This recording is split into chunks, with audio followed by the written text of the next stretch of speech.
ഇന്നത്തെ രാത്രിയിലെ ദൈവവചന ധ്യാനത്തിനായിട്ട് ഗലാത്യ ലേഖനം 6-ാം അധ്യായം 2-ാമത്തെ വാക്യം വായിക്കുന്നു. തമ്മിൽ തമ്മിൽ ഭാരങ്ങളെ ചുമക്കുവിൻ, ഇങ്ങനെ ക്രിസ്തുവിൻ്റെ ന്യായപ്രമാണം നിവർത്തിക്കുവിൻ. Let me read it again from book of Galatians chapter 6 verse 2. Galatia ലേഖനം 6:2. തമ്മിൽ തമ്മിൽ ഭാരങ്ങളെ ചുമക്കുവിൻ, ഇങ്ങനെ ക്രിസ്തുവിൻ്റെ ന്യായപ്രമാണം നിവർത്തിക്കുവിൻ. പരിശുദ്ധ പിതാവേ, അവിടുത്തെ സന്നിധിയിൽ ഇന്നത്തെ രാത്രി അടിയങ്ങൾ ഒരുമിച്ച് വീണ്ടും കടന്നു വരുന്നു. അങ്ങയുടെ പുത്രനും ഞങ്ങളുടെ കർത്താവുമായ ക്രിസ്തുയേശുവിൻ്റെ പരിശുദ്ധ നാമത്തിൽ തിരുസന്നിധിയിൽ താണിരുന്നു കൊണ്ട് അങ്ങയുടെ വചനത്തിനു വേണ്ടി ഞങ്ങൾ ചെവി ഓർക്കുന്ന കർത്താവേ, അങ്ങയുടെ പരിശുദ്ധാത്മാവിനാൽ തിരുവചനത്തെ അവിടുന്ന് ഞങ്ങളോട് സംസാരിക്കുമാറാകണമേ. കേൾക്കുന്ന വചനം ഞങ്ങളുടെ ഹൃദയത്തിൻ്റെ ഉള്ളിൽ എഴുതപ്പെടുക മാത്രമല്ല, അങ്ങ് ആഗ്രഹിക്കുന്ന ഫലം ആ തിരുവചന കേൾവിയിലൂടെ, ധ്യാനത്തിലൂടെ ഞങ്ങളിൽ ഉത്ഭവിക്കപ്പെടുവാൻ, ഉൽപ്പാദിതമാകുവാൻ തക്കവണ്ണം അങ്ങ് ഞങ്ങളെ സഹായിക്കണമെന്ന് പ്രാർത്ഥിക്കുന്നു. ദൈവത്തിൻ്റെ സഭയെ അനുഗ്രഹിക്കണമേ. ഇന്നത്തെ രാത്രി ദൈവവചനം ശുശ്രൂഷിപ്പാൻ തക്കവണ്ണം അടിയനെ അഭിഷേകം ചെയ്യണമേ എന്ന് അടിയനങ്ങയോട് പ്രാർത്ഥിക്കുന്നു. മുറ്റുമായും തിരുസന്നിധി താഴ്ത്തി തരുന്ന പിച്ച പ്രാർത്ഥന കേട്ട് കൃപയ്ക്കായി സ്തോത്രം. യേശു കർത്താവിൻ്റെ പരിശുദ്ധ നാമത്തിൽ തന്നെ ആമേൻ. നമുക്കെല്ലാവർക്കും പ്രാർത്ഥനയോടെ കർത്താവിൻ്റെ സന്നിധിയിലിരിക്കാം. കഴിഞ്ഞ ആഴ്ച നമ്മൾ കേട്ടുകൊണ്ടിരുന്ന ദൈവവചനത്തിൻ്റെ ബാക്കി ഭാഗമാണ് ഇന്നത്തെ രാത്രി നമ്മൾ ധ്യാനിക്കുവാനായിട്ട് ആഗ്രഹിക്കുന്നത്. കഴിഞ്ഞ ആ സെഷനിൽ നമ്മൾ കേട്ടത് 2 Corinthians chapter 13 verse 5. 2 Corinthians 13:5 നിന്നായിരുന്നു. നിങ്ങൾ വിശ്വാസത്തിൽ ഇരിക്കുന്നുവോ എന്ന് നിങ്ങളെ തന്നെ പരീക്ഷിക്കുവിൻ, നിങ്ങളെ തന്നെ ശോധന ചെയ്യുവിൻ. നിങ്ങൾ കൊള്ളരുതാത്തവർ അല്ല എന്ന് വരികിൽ യേശു ക്രിസ്തു നിങ്ങളിൽ ഉണ്ട് എന്ന് നിങ്ങളെ തന്നെ അറിയുന്നില്ലയോ? കഴിഞ്ഞ ആഴ്ച മുഖവരയായി പല കാര്യങ്ങളും കേട്ടു. അതിനുശേഷം ശ്രേഷ്ഠമേറിയ ദൈവവചനത്തിൻ്റെ ചില മർമ്മങ്ങൾ ഗ്രഹിക്കുവാൻ തക്കവണ്ണം നമുക്കിടയായി. എങ്ങനെയാണ് നമ്മൾ വിശ്വാസത്തിൽ ഇരിക്കുന്നുവോ എന്ന് നമ്മളെ തന്നെ ശോധന ചെയ്യുന്നത്? എന്നെ കേൾക്കുന്ന സഹോദരങ്ങളെ, വളരെ പ്രധാനപ്പെട്ട ഒരു വിഷയം നാം മനസ്സിലാക്കേണ്ടത്, വിശ്വാസത്തിൽ ഇരിക്കാത്ത ഒരു വ്യക്തിയും കർത്താവിൻ്റെ അടുക്കൽ കാണപ്പെടുകയില്ല. It's so important to be in faith. Otherwise, we won't be there with the Lord. The Lord won't be there with us anymore. It all depends on how much and how often we are listening and obeying the Lord and trying to be with Him. Hallelujah. കർത്താവിനോട് കൂടെ എത്രമാത്രം എപ്പോഴൊക്കെ അടുത്തിരിക്കുവാനും കേൾക്കുവാനും അനുസരിക്കുവാനും തക്കവണ്ണം നമുക്ക് കഴിയുന്നുവോ അതിൽ ആശ്രയിച്ചായിരിക്കും നമ്മുടെ ക്രിസ്തീയ ജീവിതം പണിയപ്പെടുന്നത്. അപ്പോൾ ഒരുവൻ വിശ്വാസത്തിൽ ഇരിക്കുക എന്ന് പറഞ്ഞാൽ ദൈവത്തിൻ്റെ തിരുവചനം മുഴുവനും വിശ്വസിക്കണം. അതുമാത്രമല്ല, ഒരു വിശ്വാസിയുടെ ജീവിതത്തിൻ്റെ ലൈഫ് സ്റ്റൈൽ ഫോളോ ചെയ്യണം. കഴിഞ്ഞ ആഴ്ച പല കാര്യങ്ങളും കേട്ടതുകൊണ്ട് ഞാൻ ആ ഭാഗത്തെ കൂടുതലായിട്ട് വിശദീകരിക്കുവാനായിട്ട് പോകുന്നില്ല. നമ്മൾ കഴിഞ്ഞ ആഴ്ചയിൽ കേട്ടു, ഒരു വ്യക്തി യഥാർത്ഥത്തിൽ വിശ്വാസത്തിലാണോ എന്നുള്ളതിൻ്റെ തെളിവുകൾ, എവിഡൻസസ് എന്തൊക്കെയാണെന്ന്. ഒന്ന്, when I say that I am a true worship, when I say that I am in faith, I am expected to be a true worshipper. ഞാൻ വിശ്വാസത്തിൽ ഇരിക്കുന്നു എന്ന് ഞാൻ അവകാശപ്പെടുന്നുവെങ്കിൽ, പറയുന്നുവെങ്കിൽ, ഞാൻ കർത്താവിനെ ആരാധിക്കുന്ന വ്യക്തിയായിരിക്കണം. അവിടെ നമ്മൾ മനസ്സിലാക്കുവാനായിട്ട് കഴിഞ്ഞു, നമ്മൾ പലപ്പോഴും ചിന്തിക്കുന്ന അല്ലെങ്കിൽ പലപ്പോഴും ധരിച്ചു വെച്ചിരിക്കുന്ന വിധം ഒരു ഫിസിക്കൽ മാനിഫെസ്റ്റേഷൻ അല്ല ആരാധനയുടെ മധ്യത്തിൽ കടന്നു വരിക. അതിനപ്പുറമായി ആർക്കും കാണുവാൻ കഴിയാത്ത ശ്രേഷ്ഠമേറിയ ഒരു ആത്മീയ സമർപ്പണമാണ് ആരാധനയുടെ മധ്യത്തിൽ നടക്കുന്നത്. ഇവിടെ ഇരിക്കുന്ന ഏതൊക്കെ വ്യക്തികൾ കർത്താവിനെ ആരാധിക്കുന്നു എന്ന് പുറത്തുനിന്നൊരു വ്യക്തിക്ക് പറയാൻ പറ്റില്ല. ഒരുപക്ഷെ നമ്മളെല്ലാവരും കൈയടിച്ച് ആരാധിക്കുന്നുണ്ടായിരിക്കാം. ഒരുപക്ഷെ ആരാധനയുടെ മധ്യത്തിൽ ചിലർ വിങ്ങിപ്പൊട്ടി കരയുന്നുണ്ടായിരിക്കാം. ചിലർ കർത്താവ് തന്ന കൃപാവരങ്ങളിൽ അന്യഭാഷകളിലൊക്കെ കർത്താവിനെ ആരാധിക്കുന്നുണ്ടാകാം. പലതും നടക്കുന്നുണ്ടാകാം. പക്ഷെ അതിൻ്റെ മധ്യത്തിൽ കർത്താവ് മാത്രം അറിയുന്നു ആരാണ് തന്നെ ആത്മാവിലും സത്യത്തിലും ആരാധിക്കുന്നതെന്ന്. അപ്പോൾ കഴിഞ്ഞ ആഴ്ച നമ്മളിത് മനസ്സിലാക്കി, എന്താണ് ആരാധന, എങ്ങനെയാണ് കർത്താവിനെ ആരാധിക്കേണ്ടത്, എങ്ങനെ എനിക്ക് പറയുവാൻ കഴിയും I am a true worshipper എന്ന്, സത്യത്തിലും ആത്മാവിലും ആരാധിക്കുന്ന ഒരു വിശ്വാസി എന്ന് എനിക്ക് എങ്ങനെ പറയുവാൻ കഴിയുമെന്ന് കഴിഞ്ഞ ആഴ്ച കേട്ടു. ഇന്ന് വളരെ പ്രാധാന്യമുള്ള അടുത്ത 2 കാര്യങ്ങളാണ് കേൾക്കുവാൻ ആഗ്രഹിക്കുന്നത്. When I say that I am a believer, I am expected to be a part of the community. Praise God. ഞാൻ വിശ്വാസി എന്ന് പറയുമ്പോൾ ഒരു സമൂഹത്തിന്റെ ഭാഗമായിരിക്കണം ഞാൻ. സമൂഹം ഏതാണെന്നുള്ളത് നമുക്കിപ്പോൾ കേൾക്കാം. ഒരു സമൂഹത്തിന്റെ ഭാഗമായിരിക്കണം, ഒരു കമ്മ്യൂണിറ്റിയുടെ ഭാഗമായിരിക്കണം ഞാൻ. എങ്കിൽ മാത്രമേ ഞാൻ വിശ്വാസിയാണെന്ന് പറയുവാൻ പറ്റൂ. ഒറ്റയ്ക്കുള്ള എൻ്റെ ജീവിതം, അല്ലെങ്കിൽ ഒറ്റയ്ക്ക് എനിക്ക് തോന്നുന്ന രീതിയിൽ എനിക്ക് ശരിയെന്ന് പറയുന്ന വഴിയിലൂടെ ഞാൻ പോവുകയാണെങ്കിൽ എനിക്ക് വിശ്വാസിയായിരിക്കുവാൻ തക്കവണ്ണം കഴിയുകയില്ല. നമ്മൾ ഇന്നത് കേൾക്കുവാനായിട്ട് പോവുകയാണ്. മൂന്നാമതായിട്ട് നമ്മൾ മനസ്സിലാക്കേണ്ടത്, when I say that I am a believer, I must believe that I am given a ministry and I have a mission to fulfill. ഞാൻ പറയുകയാണ്, ഒരു വിശ്വാസി എന്ന് പറയുമ്പോൾ പൂർണ്ണമായും ബോധ്യപ്പെട്ടിരിക്കണം, എനിക്ക് കർത്താവ് ഒരു ശുശ്രൂഷ തന്നിരിക്കുന്നു എന്നും, ഹല്ലേലൂയ, എന്നെ ഒരു വലിയ മിഷൻ, ഒരു ദൗത്യം ഏൽപ്പിച്ചിരിക്കുന്നു എന്നും ഉള്ള ബോധ്യത്തിൽ ഞാൻ ജീവിക്കണം. ഇങ്ങനെ ഈ 3 കാര്യങ്ങൾ നാം ഒന്നിച്ച് ചേർത്ത് വയ്ക്കുമ്പോൾ നമുക്ക് ധൈര്യത്തോടെ പറയുവാൻ തക്കവണ്ണം പറ്റും, ഐ ആം ഇൻ ഫെയ്ത്ത്. ഞാൻ കൂടുതൽ സമയമെടുത്തത് പറയുവാനായിട്ട് ആഗ്രഹിക്കുന്നില്ല, കാരണം 2 കാര്യങ്ങൾ ഇന്നത്തെ രാത്രി കേൾക്കേണ്ടതായിട്ടുള്ളല്ലോ. അപ്പോൾ നമ്മൾ പറഞ്ഞതുപോലെ, when I say that I am a believer, when I claim that I am a believer, I must be a part of the true community of God. ദൈവത്തിൻ്റെ സഭയുടെ, ദൈവത്തിൻ്റെ സമൂഹത്തിൻ്റെ, ദൈവത്തിൻ്റെ ജനത്തിൻ്റെ, ദൈവിക കുടുംബത്തിൻ്റെ ഭാഗമായി ഞാൻ മാറ്റപ്പെടണം. എന്നെ കേൾക്കുന്ന സഹോദരങ്ങളെ, പലപ്പോഴും ഒരു കാര്യം നമ്മൾ മനസ്സിലാക്കണം, ഈ ഒരു വിഷയത്തിന് നമ്മൾ പ്രാധാന്യം കൊടുക്കാറില്ല. ദൈവമക്കളെന്ന് പറയുന്നവർ വളരെ കുറച്ച് പ്രാധാന്യം കൊടുക്കുന്നതാണ് ഫെലോഷിപ്പ്. പക്ഷെ ദൈവത്തിൻ്റെ വചനത്തിൽ നോക്കിക്കഴിഞ്ഞാൽ ഫെലോഷിപ്പിന് കൊടുത്തിരിക്കുന്ന പ്രാധാന്യം എത്ര വലുതാണെന്ന് നാം മനസ്സിലാക്കേണ്ടിയിരിക്കുന്നു. നിത്യതയിലേക്ക് നോക്കിയാൽ, അല്ലെങ്കിൽ മനുഷ്യന്റെ ഉൽപ്പത്തിക്ക് മുമ്പ് ദൈവം നിത്യതയിൽ വസിക്കുമ്പോൾ പിതാവ്, പുത്രൻ, പരിശുദ്ധാത്മാവ്, ആ യൂണിറ്റിയിൽ, ആ ഫെലോഷിപ്പിൽ ദൈവം നിലനിന്നിരുന്നു. ഇന്നും അവിടുന്ന് തൃത്വമായി ആ യൂണിറ്റിയിൽ നിലനിൽക്കുകയാണ്. അതിനകത്തൊരു ഫ്രിക്ഷനുമില്ല. അവർ ഒന്നിച്ച് നിൽക്കുന്നു, യൂണിറ്റി. അതുപോലെ തൻ്റെ ജനവും യൂണിറ്റിയിലായിരിക്കണമെന്ന് ദൈവം ആഗ്രഹിക്കുന്നു. സ്വർഗത്തിൻ്റെ പ്രത്യേകത എന്താണെന്നറിയാമോ? അവിടെ ഫെലോഷിപ്പ് ഉണ്ട്. സ്വർഗത്തിലെ ഫെലോഷിപ്പ്, സ്വർഗത്തിലെ കൂട്ടായ്മ എന്ന് പറയുന്നത് പ്യുവറാണ്, അൺബ്രേക്കബിൾ ആണ്. Praise God. സ്വർഗത്തിലെ കൂട്ടായ്മ എന്ന് പറയുന്നത് ആ കൂട്ടായ്മയെ പൊട്ടിച്ചു കളയുവാനോ ഡിവൈഡ് ചെയ്യുവാനോ ഒക്കെ ഒന്നും കഴിയത്തില്ല. കാരണം അവർ ഒരു ശരീരമായി നിൽക്കുകയാണ്. Praise God. ആ കൂട്ടായ്മ പണിയപ്പെട്ടത് ഭൂമിയിൽ വെച്ചാണ്. മനസ്സിലാക്കണമേ സഹോദരങ്ങളെ, നമ്മൾ ആരും സ്വർഗത്തിൽ ചെന്ന് പണിയപ്പെടുവാനായിട്ട് കാത്തിരിക്കരുത്. നാം പണിയപ്പെടുന്നുവെങ്കിൽ അത് ഭൂമിയിൽ വെച്ച് നാം പണിയപ്പെടണം. ഭൂമിയിൽ വെച്ച് പണിയപ്പെടുന്ന ഒരു വ്യക്തിയാണ് സ്വർഗത്തിലെ കൂട്ടായ്മയിൽ കാണുക. Praise God, hallelujah. ഒരു മതത്തിലും ഫെലോഷിപ്പിന് പ്രാധാന്യം കൊടുക്കുന്നില്ല. പഴയ നിയമത്തിലേക്ക് നോക്കിക്കഴിഞ്ഞാൽ അവിടെയും ഫെലോഷിപ്പിന് പ്രാധാന്യം കാണുന്നില്ല നമുക്ക്. പഴയ നിയമത്തിലേക്ക് നോക്കിക്കഴിഞ്ഞാൽ അവിടുത്തെ ആരാധന വ്യക്തിപരമായിരുന്നു. അവർ യാഗമൃഗത്തെ കൊണ്ടുവന്ന് യാഗപീഠത്തിന്റെ മേൽ പുരോഹിതന്റെ കയ്യിൽ കൊടുത്ത് യാഗപീഠത്തിന്റെ മേൽ സമർപ്പിച്ച് യാഗപീഠത്തിന്റെ മേൽ അതിനെ അറുത്ത് ദൈവത്തിന്റെ സന്നിധിയിൽ തങ്ങളുടെ പാപങ്ങൾക്ക് വേണ്ടി, തങ്ങളുടെ കുടുംബത്തിന്റെ പാപങ്ങൾക്ക് വേണ്ടി അവർ ദൈവത്തിന്റെ സന്നിധിയിൽ യാഗമർപ്പിച്ച് ദൈവത്തെ ആരാധിച്ചു കൊണ്ടിരുന്നു. വ്യക്തിപരമായ ആരാധനയായിരുന്നു പഴയ നിയമത്തിൽ. എന്നാൽ പുതിയ നിയമത്തിലേക്ക് കടന്നു വന്നു കഴിഞ്ഞപ്പോൾ വ്യക്തിപരമായ ആരാധന മാറി. നമ്മൾ ഗലാത്യലേഖനം 6:2 നമ്മൾ കേട്ടതുപോലെ തമ്മിൽ തമ്മിൽ ഭാരങ്ങളെ ചുമപ്പിൻ, ഇങ്ങനെ ക്രിസ്തുവിന്റെ ന്യായപ്രമാണം നിവർത്തിപ്പിൻ. മോശയിലൂടെ ലഭിച്ച ഒരു ന്യായപ്രമാണമുണ്ട്, ക്രിസ്തുവിലൂടെ ലഭിച്ച വേറൊരു ന്യായപ്രമാണമുണ്ട്. വളരെ വ്യക്തമായിട്ട് ചിന്തിക്കണമേ.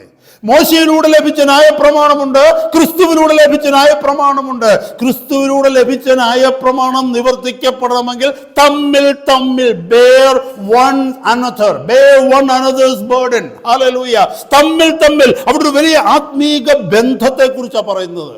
എനിക്ക് മറ്റൊരാളുടെ ഭാരം ചുമക്കുവാൻ കഴിയണമെന്നുണ്ടെങ്കിൽ ആ വ്യക്തിയുമായിട്ടൊരു ബന്ധമുണ്ടാകണം. ആ വ്യക്തിയുമായിട്ട് വെറുമൊരു ബന്ധമല്ല ഉണ്ടാകേണ്ടത്, ആത്മീക ബന്ധമുണ്ടാകണം. ആ വ്യക്തിക്ക് വേണ്ടി മരിക്കുവാൻ തയ്യാറാകുന്ന ഒരു വ്യക്തിയായി ഞാൻ മാറിയെങ്കിൽ മാത്രമേ മറ്റൊരാളുടെ ഭാരം എൻ്റെ ഭാരമെന്ന് ഏറ്റെടുത്ത് അതിനെ ഹല്ലേലൂയ എനിക്ക് ചുമക്കുവാനായിട്ട് കഴിയൂ. അപ്പൊ ക്രിസ്തുവിന്റെ ന്യായപ്രമാണത്തിന്റെ പ്രത്യേകത എന്തെന്ന് ചോദിച്ചു കഴിഞ്ഞാൽ ആ യൂണിറ്റിയാണ്. 2 വ്യക്തികൾ ഒന്നായിത്തീരുന്നത്. ഹല്ലേലൂയ.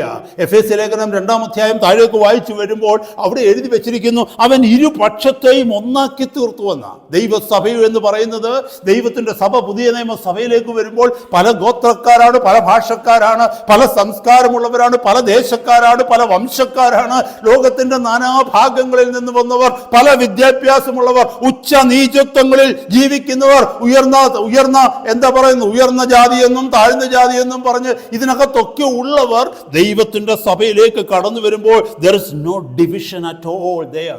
അവിടെ ഒരു ഭിന്നതയില്ല, അവിടെ ഒരു നടിച്ചുവറില്ല. ഞാനെന്നും നീയെന്നും പറയുന്ന, നമ്മളെ മാറ്റി നിർത്തുന്ന ഒരു നടിച്ചുവർ ഇല്ല. Praise God. മനസ്സിലാക്കണമേ സഹോദരങ്ങളെ. കാരണം കർത്താവ് തന്റെ പരിശുദ്ധാത്മാവിന്റെ ശക്തിയാൽ ആ നടിച്ചുവറിനെ ഇടിച്ചു കളഞ്ഞ ഡിവൈഡിങ് വാള് അവിടുന്ന് ബ്രേക്ക് ചെയ്തിട്ട് ഇരുപക്ഷത്തെയും അവൻ ക്രിസ്തുവിൽ ഒന്നാക്കി തീർത്തു. അതാണ് സഭയെന്ന് പറയുന്നത്. മനസ്സിലാക്കണം സഹോദരങ്ങളെ. ഹല്ലേലൂയ, സ്തോത്രം. ഞാൻ വിശ്വാസി എന്ന് പറയുമ്പോൾ ദൈവത്തിന്റെ സഭയുടെ, അല്ലെങ്കിൽ എന്നെ ആക്കി വെച്ചിരിക്കുന്ന ആ കൂട്ടായ്മയുടെ, എന്നെ ആക്കി വെച്ചിരിക്കുന്ന ആ സമൂഹത്തിന്റെ, ആ ദൈവസഭയുടെ അഭിവാജ്യ ഘടകമായി തീരണം. Praise God. ഇന്നത്തെ രാത്രി ശ്രേഷ്ഠമേറിയ മർമ്മങ്ങളിലേക്കാണ് നമ്മൾ പോകുന്നത്. കർത്താവിന്റെ സഭ സ്ഥാപിതമായത് എന്താണെന്നറിയാമോ? കർത്താവിന്റെ സഭ സ്ഥാപിതമായത് ഡേ ഓഫ് പെന്തിക്കോസ്, പെന്തിക്കോസ് നാളിലാണ്. പെന്തിക്കോസ് നാളിൽ ആദ്യം നടന്ന അത്ഭുതം എന്താണെന്നറിയാമോ സഹോദരങ്ങളെ? പഴയ നൂറ്റാണ്ടിൽ അല്ലെങ്കിൽ പഴയ നിയമ കാലഘട്ടത്തിൽ ഇല്ലാതിരുന്ന, ഹല്ലേലൂയ, യേശു കർത്താവ് ജീവിക്കുമ്പോൾ തന്നെ, താൻ തന്റെ ജഡത്തിലായിരിക്കുമ്പോൾ തന്നെ താൻ അപ്പോസ്തലന്മാരെ തിരഞ്ഞെടുത്തു. ആ അപ്പോസ്തലന്മാർക്ക് പോലും ഒന്നായി നിൽക്കുവാൻ കഴിയാത്ത പല സാഹചര്യങ്ങളും നമുക്ക് ദൈവവചനത്തിൽ കാണുവാൻ കഴിയുന്നുണ്ട്. അവർ തമ്മിൽ നീരസപ്പെടുന്നതായിട്ട് കാണുന്നുണ്ട്. തങ്ങളിൽ ആരാ വലിയവനെന്ന് അവർ തമ്മിൽ അങ്ങോട്ടും ഇങ്ങോട്ടും വാദിക്കുന്നുണ്ട്, ചോദിക്കുന്നുണ്ട്. അതുമാത്രമല്ല, ദൈവഹിതമല്ലാത്ത കാര്യങ്ങൾ കർത്താവിനോട് പറയുന്നുണ്ട്. ഏലിയാവ് ചെയ്തതുപോലെ സ്വർഗത്തിൽ നിന്ന് തീ ഇറങ്ങി ശമരിയായെ നശിപ്പിക്കുന്നതിനെ കുറിച്ചൊക്കെ കർത്താവിനോട് പറയുന്നുണ്ട്. അപ്പൊ കർത്താവ് പറയുന്നുണ്ട്, നിങ്ങൾ ഏത് ആത്മാവിന് കീഴ്പ്പെട്ടിരിക്കുന്നു എന്ന് നിങ്ങൾ അറിയുന്നില്ല. ഇങ്ങനെ അവരുടേതായ ജീവിതത്തിലേക്ക് നോക്കിക്കഴിഞ്ഞാൽ കർത്താവിനോട് കൂടെ ചില കാലഘട്ടം, ചില വർഷങ്ങൾ അവർ ജീവിച്ചിരുന്നു എങ്കിൽ തന്നെയും അവർക്കൊന്നിച്ച് ഒരു ശരീരമായി പണിയപ്പെടുവാൻ കഴിഞ്ഞില്ല. അവിടെയും അവർ വ്യക്തിപരമായിരുന്നു. ഹല്ലേലൂയ. പത്രോസ് കർത്താവിനോട് പറഞ്ഞെന്താ? മത്തായിയുടെ സുവിശേഷം 26-ാം അധ്യായത്തിൽ കാണാം. പത്രോസ് പറഞ്ഞെന്താണെന്നറിയാമോ? ഇവരെല്ലാവരും നിങ്ങൾ ഇടറിയാലും ഞാൻ നിങ്ങൾ ഇടറുക. It's all about me. I don't know about them. It's all about me. Hallelujah. അവർ വ്യക്തിപരമായ ബന്ധമാണ് ദൈവവുമായിട്ട് കീപ്പ് ചെയ്യുവാൻ ആഗ്രഹിച്ചിരുന്നത്. പക്ഷേ ഹല്ലേലൂയ, പുതിയ നിയമത്തിലേക്ക് കടന്നു വരുമ്പോൾ ഞാനും ദൈവവുമായിട്ടുള്ള ബന്ധം ഉണ്ട്. അതിനപ്പുറമായി ഞാനും എൻ്റെ സഹോദരങ്ങളും തമ്മിലുള്ള ബന്ധമുണ്ട്. നമ്മൾ എന്തിനാണ് പരസ്പരം വചനം പറഞ്ഞ് ബലപ്പെടുത്തുന്നത്? കാരണം ഞാൻ എത്തുന്നിടത്ത് എൻ്റെ സഹോദരനും എത്തണം. ഹല്ലേലൂയ. ഞാൻ എൻ്റെ സഹോദരന്റെ കാവൽക്കാരനായി മാറുകയാണ്. Praise God. ഇന്നത്തെ രാത്രി ദൈവവചനത്തിന് ചില മർമ്മങ്ങളിലേക്ക് കടന്നു പോകാനായിട്ട് ഞാൻ ആഗ്രഹിക്കുന്നു. ഹല്ലേലൂയ. ദൈവത്തിന്റെ സഭയുടെ ചരിത്രം എന്ന് പറയുന്നത് അപ്പോസ്തല പ്രവൃത്തികളാണ്.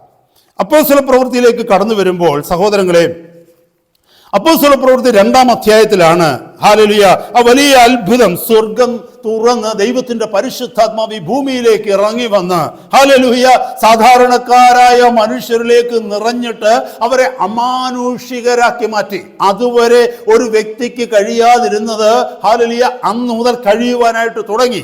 മുമ്പേ പറഞ്ഞതുപോലെ ഒന്നായി തീരുവാൻ മനുഷ്യർക്ക് കഴിയാതിരുന്നതിനെ അവരെ ഒന്നാക്കി തീർക്കുവാൻ പരിശുദ്ധാത്മാവിന് കഴിഞ്ഞു. നമ്മൾ ഈ 2-ാം അധ്യായത്തിലേക്ക് താഴെ വരുമ്പോൾ അവസാന ഭാഗത്തേക്കൊന്ന് വന്ന് നോക്കിക്കേ. എന്താണ് പെന്തിക്കോസ്തി നാളിൽ ദൈവസഭയിൽ സംഭവിച്ച അത്ഭുതമെന്ന് അവിടെ നമുക്ക് കാണുവാനായിട്ട് കഴിയും. 2-ാം അധ്യായത്തിന്റെ 41 മുതലുള്ള വാക്യങ്ങൾ. I M reading from book of acts chapter 2 versus 41 onwards. അപ്പോസ്തല പ്രവൃത്തി 2-ാം അധ്യായത്തിന്റെ 41 മുതലുള്ള വാക്യങ്ങൾ. അവന്റെ വാക്ക് കൈക്കൊണ്ടവർ സ്നാനമേറ്റു. അന്ന് 3000-ഓളം പേർ അവരോട് ചേർന്നു.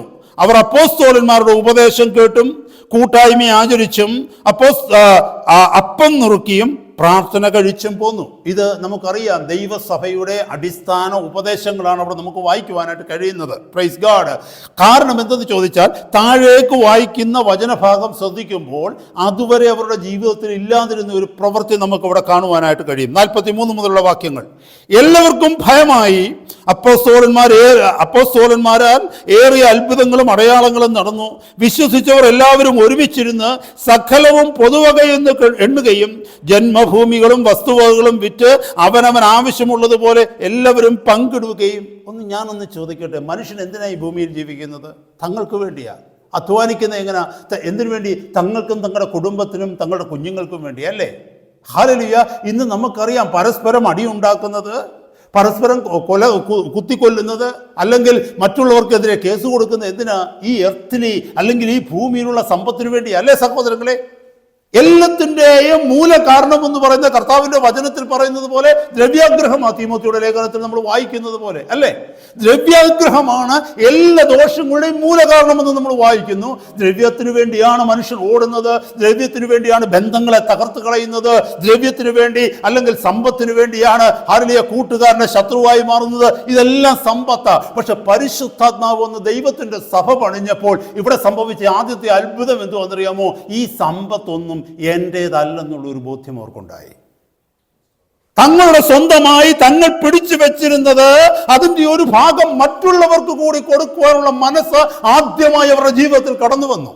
ശ്രദ്ധിക്കണമേ സഹോദരങ്ങളെ, ഇതൊന്നും എൻ്റേതല്ല, ഇത് മറ്റു ചിലർക്ക് കൂടി അവകാശപ്പെട്ടതാണെന്നുള്ള ബോധ്യം ഒരു വ്യക്തിയുടെ ഹൃദയത്തിലേക്ക് കടന്നു വരുന്നത് ഹല്ലേലൂയ അവൻ വിശ്വാസത്തിലേക്ക് കടന്നു വരുമ്പോഴാണ്. അവൻ വിശ്വാസത്തിൽ വരുന്നതിന് മുമ്പ് സ്വാർത്ഥനായിരുന്നു, തനിക്ക് വേണ്ടി തന്നെ ജീവിച്ചവനായിരുന്നു. കഴിഞ്ഞ ആഴ്ച കേട്ടതുപോലെ റിപ്രബേറ്റ് ആയിരുന്നു. Price the Lord. തന്നിഷ്ടക്കാരനായി തനിക്ക് തോന്നിയ വഴിയിൽ ജീവിച്ചവനാണ്. എന്നാൽ വിശ്വാസത്തിലേക്ക് കടന്നു വന്നപ്പോൾ അവനൊരു കാര്യം മനസ്സിലായി, ഇതെല്ലാം താൽക്കാലികമാണെന്ന്. Praise God. ഇതെല്ലാം താൽക്കാലികമാണെന്ന്. ദൈവത്തിന്റെ സഭയിലേക്ക് കടന്നു വന്നപ്പോൾ ഹല്ലേലൂയ സ്തോത്രം, താൻ ഭക്ഷിച്ച് പാനം ചെയ്ത് നല്ല വസ്ത്രങ്ങളൊക്കെ ധരിച്ച് നല്ല ഭവനത്തിൽ പാർക്കുന്നു, നല്ല വാഹനത്തിൽ നടക്കുന്നു. എന്നാൽ ദൈവസഭയുടെ ഒരു കോണില് ഒരു സാധുവായ സഹോദരന് ഇരിക്കുന്നത് കാണുമ്പോൾ അവനോട് കരുണ തോന്നി. തങ്ങൾക്ക് ലഭിച്ച നന്മയുടെ ഒരു ഭാഗം ആ സഹോദരന് കൊടുക്കുവാൻ തക്കവണ്ണം സ്വാർത്ഥത മാറ്റി നിസ്വാർത്ഥനായിത്തീരുന്നു. ഇവിടെ നോക്കുക ഈ വാക്യത്തില്, പ്രൈസ് ഗോഡ്, സകലവും പൊതുവകയെന്നെണ്ണി. Praise the Lord. ഹല്ലേലൂയ. ഇതൊരു അത്ഭുതമാണ് ദൈവമക്കളെ. അതിനു മുമ്പ് എങ്ങും ഈ സംഭവം നടന്നിട്ടില്ല. ഹല്ലേലൂയ.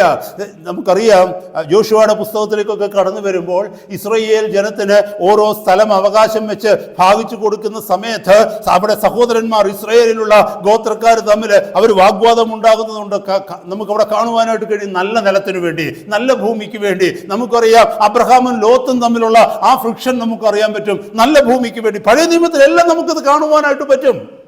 ഇന്ന് പുതിയ നിയമത്തിലും ദൈവസഭയുടെ മധ്യത്തിലും അങ്ങനെ കാണുന്നെങ്കിൽ അതിൻ്റെ അർത്ഥം ചിന്തിക്കുക, വിശ്വാസത്തിലല്ല. വിശ്വാസത്തിലല്ല. ഈ ഭൂമിയിലുള്ളതിനു വേണ്ടി ജീവിക്കുവാനുള്ള ത്വരയും ആഗ്രഹവുമാണ് എൻ്റെയും നിങ്ങളുടേതുമെങ്കിൽ ഇതെല്ലാം ഞാൻ ഹല്ലേലൂയ ഇതെല്ലാം എനിക്ക് വേണ്ടി ഞാൻ എൻ്റെ കൈകളാൽ ഹല്ലേലൂയ ഉണ്ടാക്കിയെടുത്തതാണെന്നുള്ള ബോധ്യം, ഇതെൻ്റെ സ്വന്തമാണെന്നുള്ള ബോധ്യമാണ് എപ്പോഴും എൻ്റെ ജീവിതത്തിൽ ഉള്ളതെങ്കിൽ ഞാൻ വിശ്വാസത്തിലല്ല. ഇവിടെ ചിന്തിച്ചു നോക്കണമേ. ഹല്ലേലൂയ. സകലവും പൊതുവക എന്ന് എണ്ണുകയും ജന്മഭൂമികളും വസ്തുവകകളും വിറ്റ് അവനവൻ ആവശ്യമുള്ളതുപോലെ എല്ലാവർക്കും പങ്കിടുകയും. അടുത്ത വാക്യം ശ്രദ്ധിച്ചു. വേറൊരു അത്ഭുതം നടന്നു. ഒരുമനപ്പെട്ട് ദിനം പ്രതി ദേവാലയത്തിൽ കൂടി വരികയും വീട്ടിൽ അപ്പം നുറുക്കിക്കൊണ്ട് ഉല്ലാസവും ഹൃദയപരമാർത്ഥതയും പൂണ്ട് ഭക്ഷണം കഴിക്കുകയും ചെയ്തു. അവർ ഒരുമനപ്പെട്ട് കൂടി വന്നെന്ന്. They came in one spirit. They came in one together. We are one. You understood it is. We are one. Hallelujah.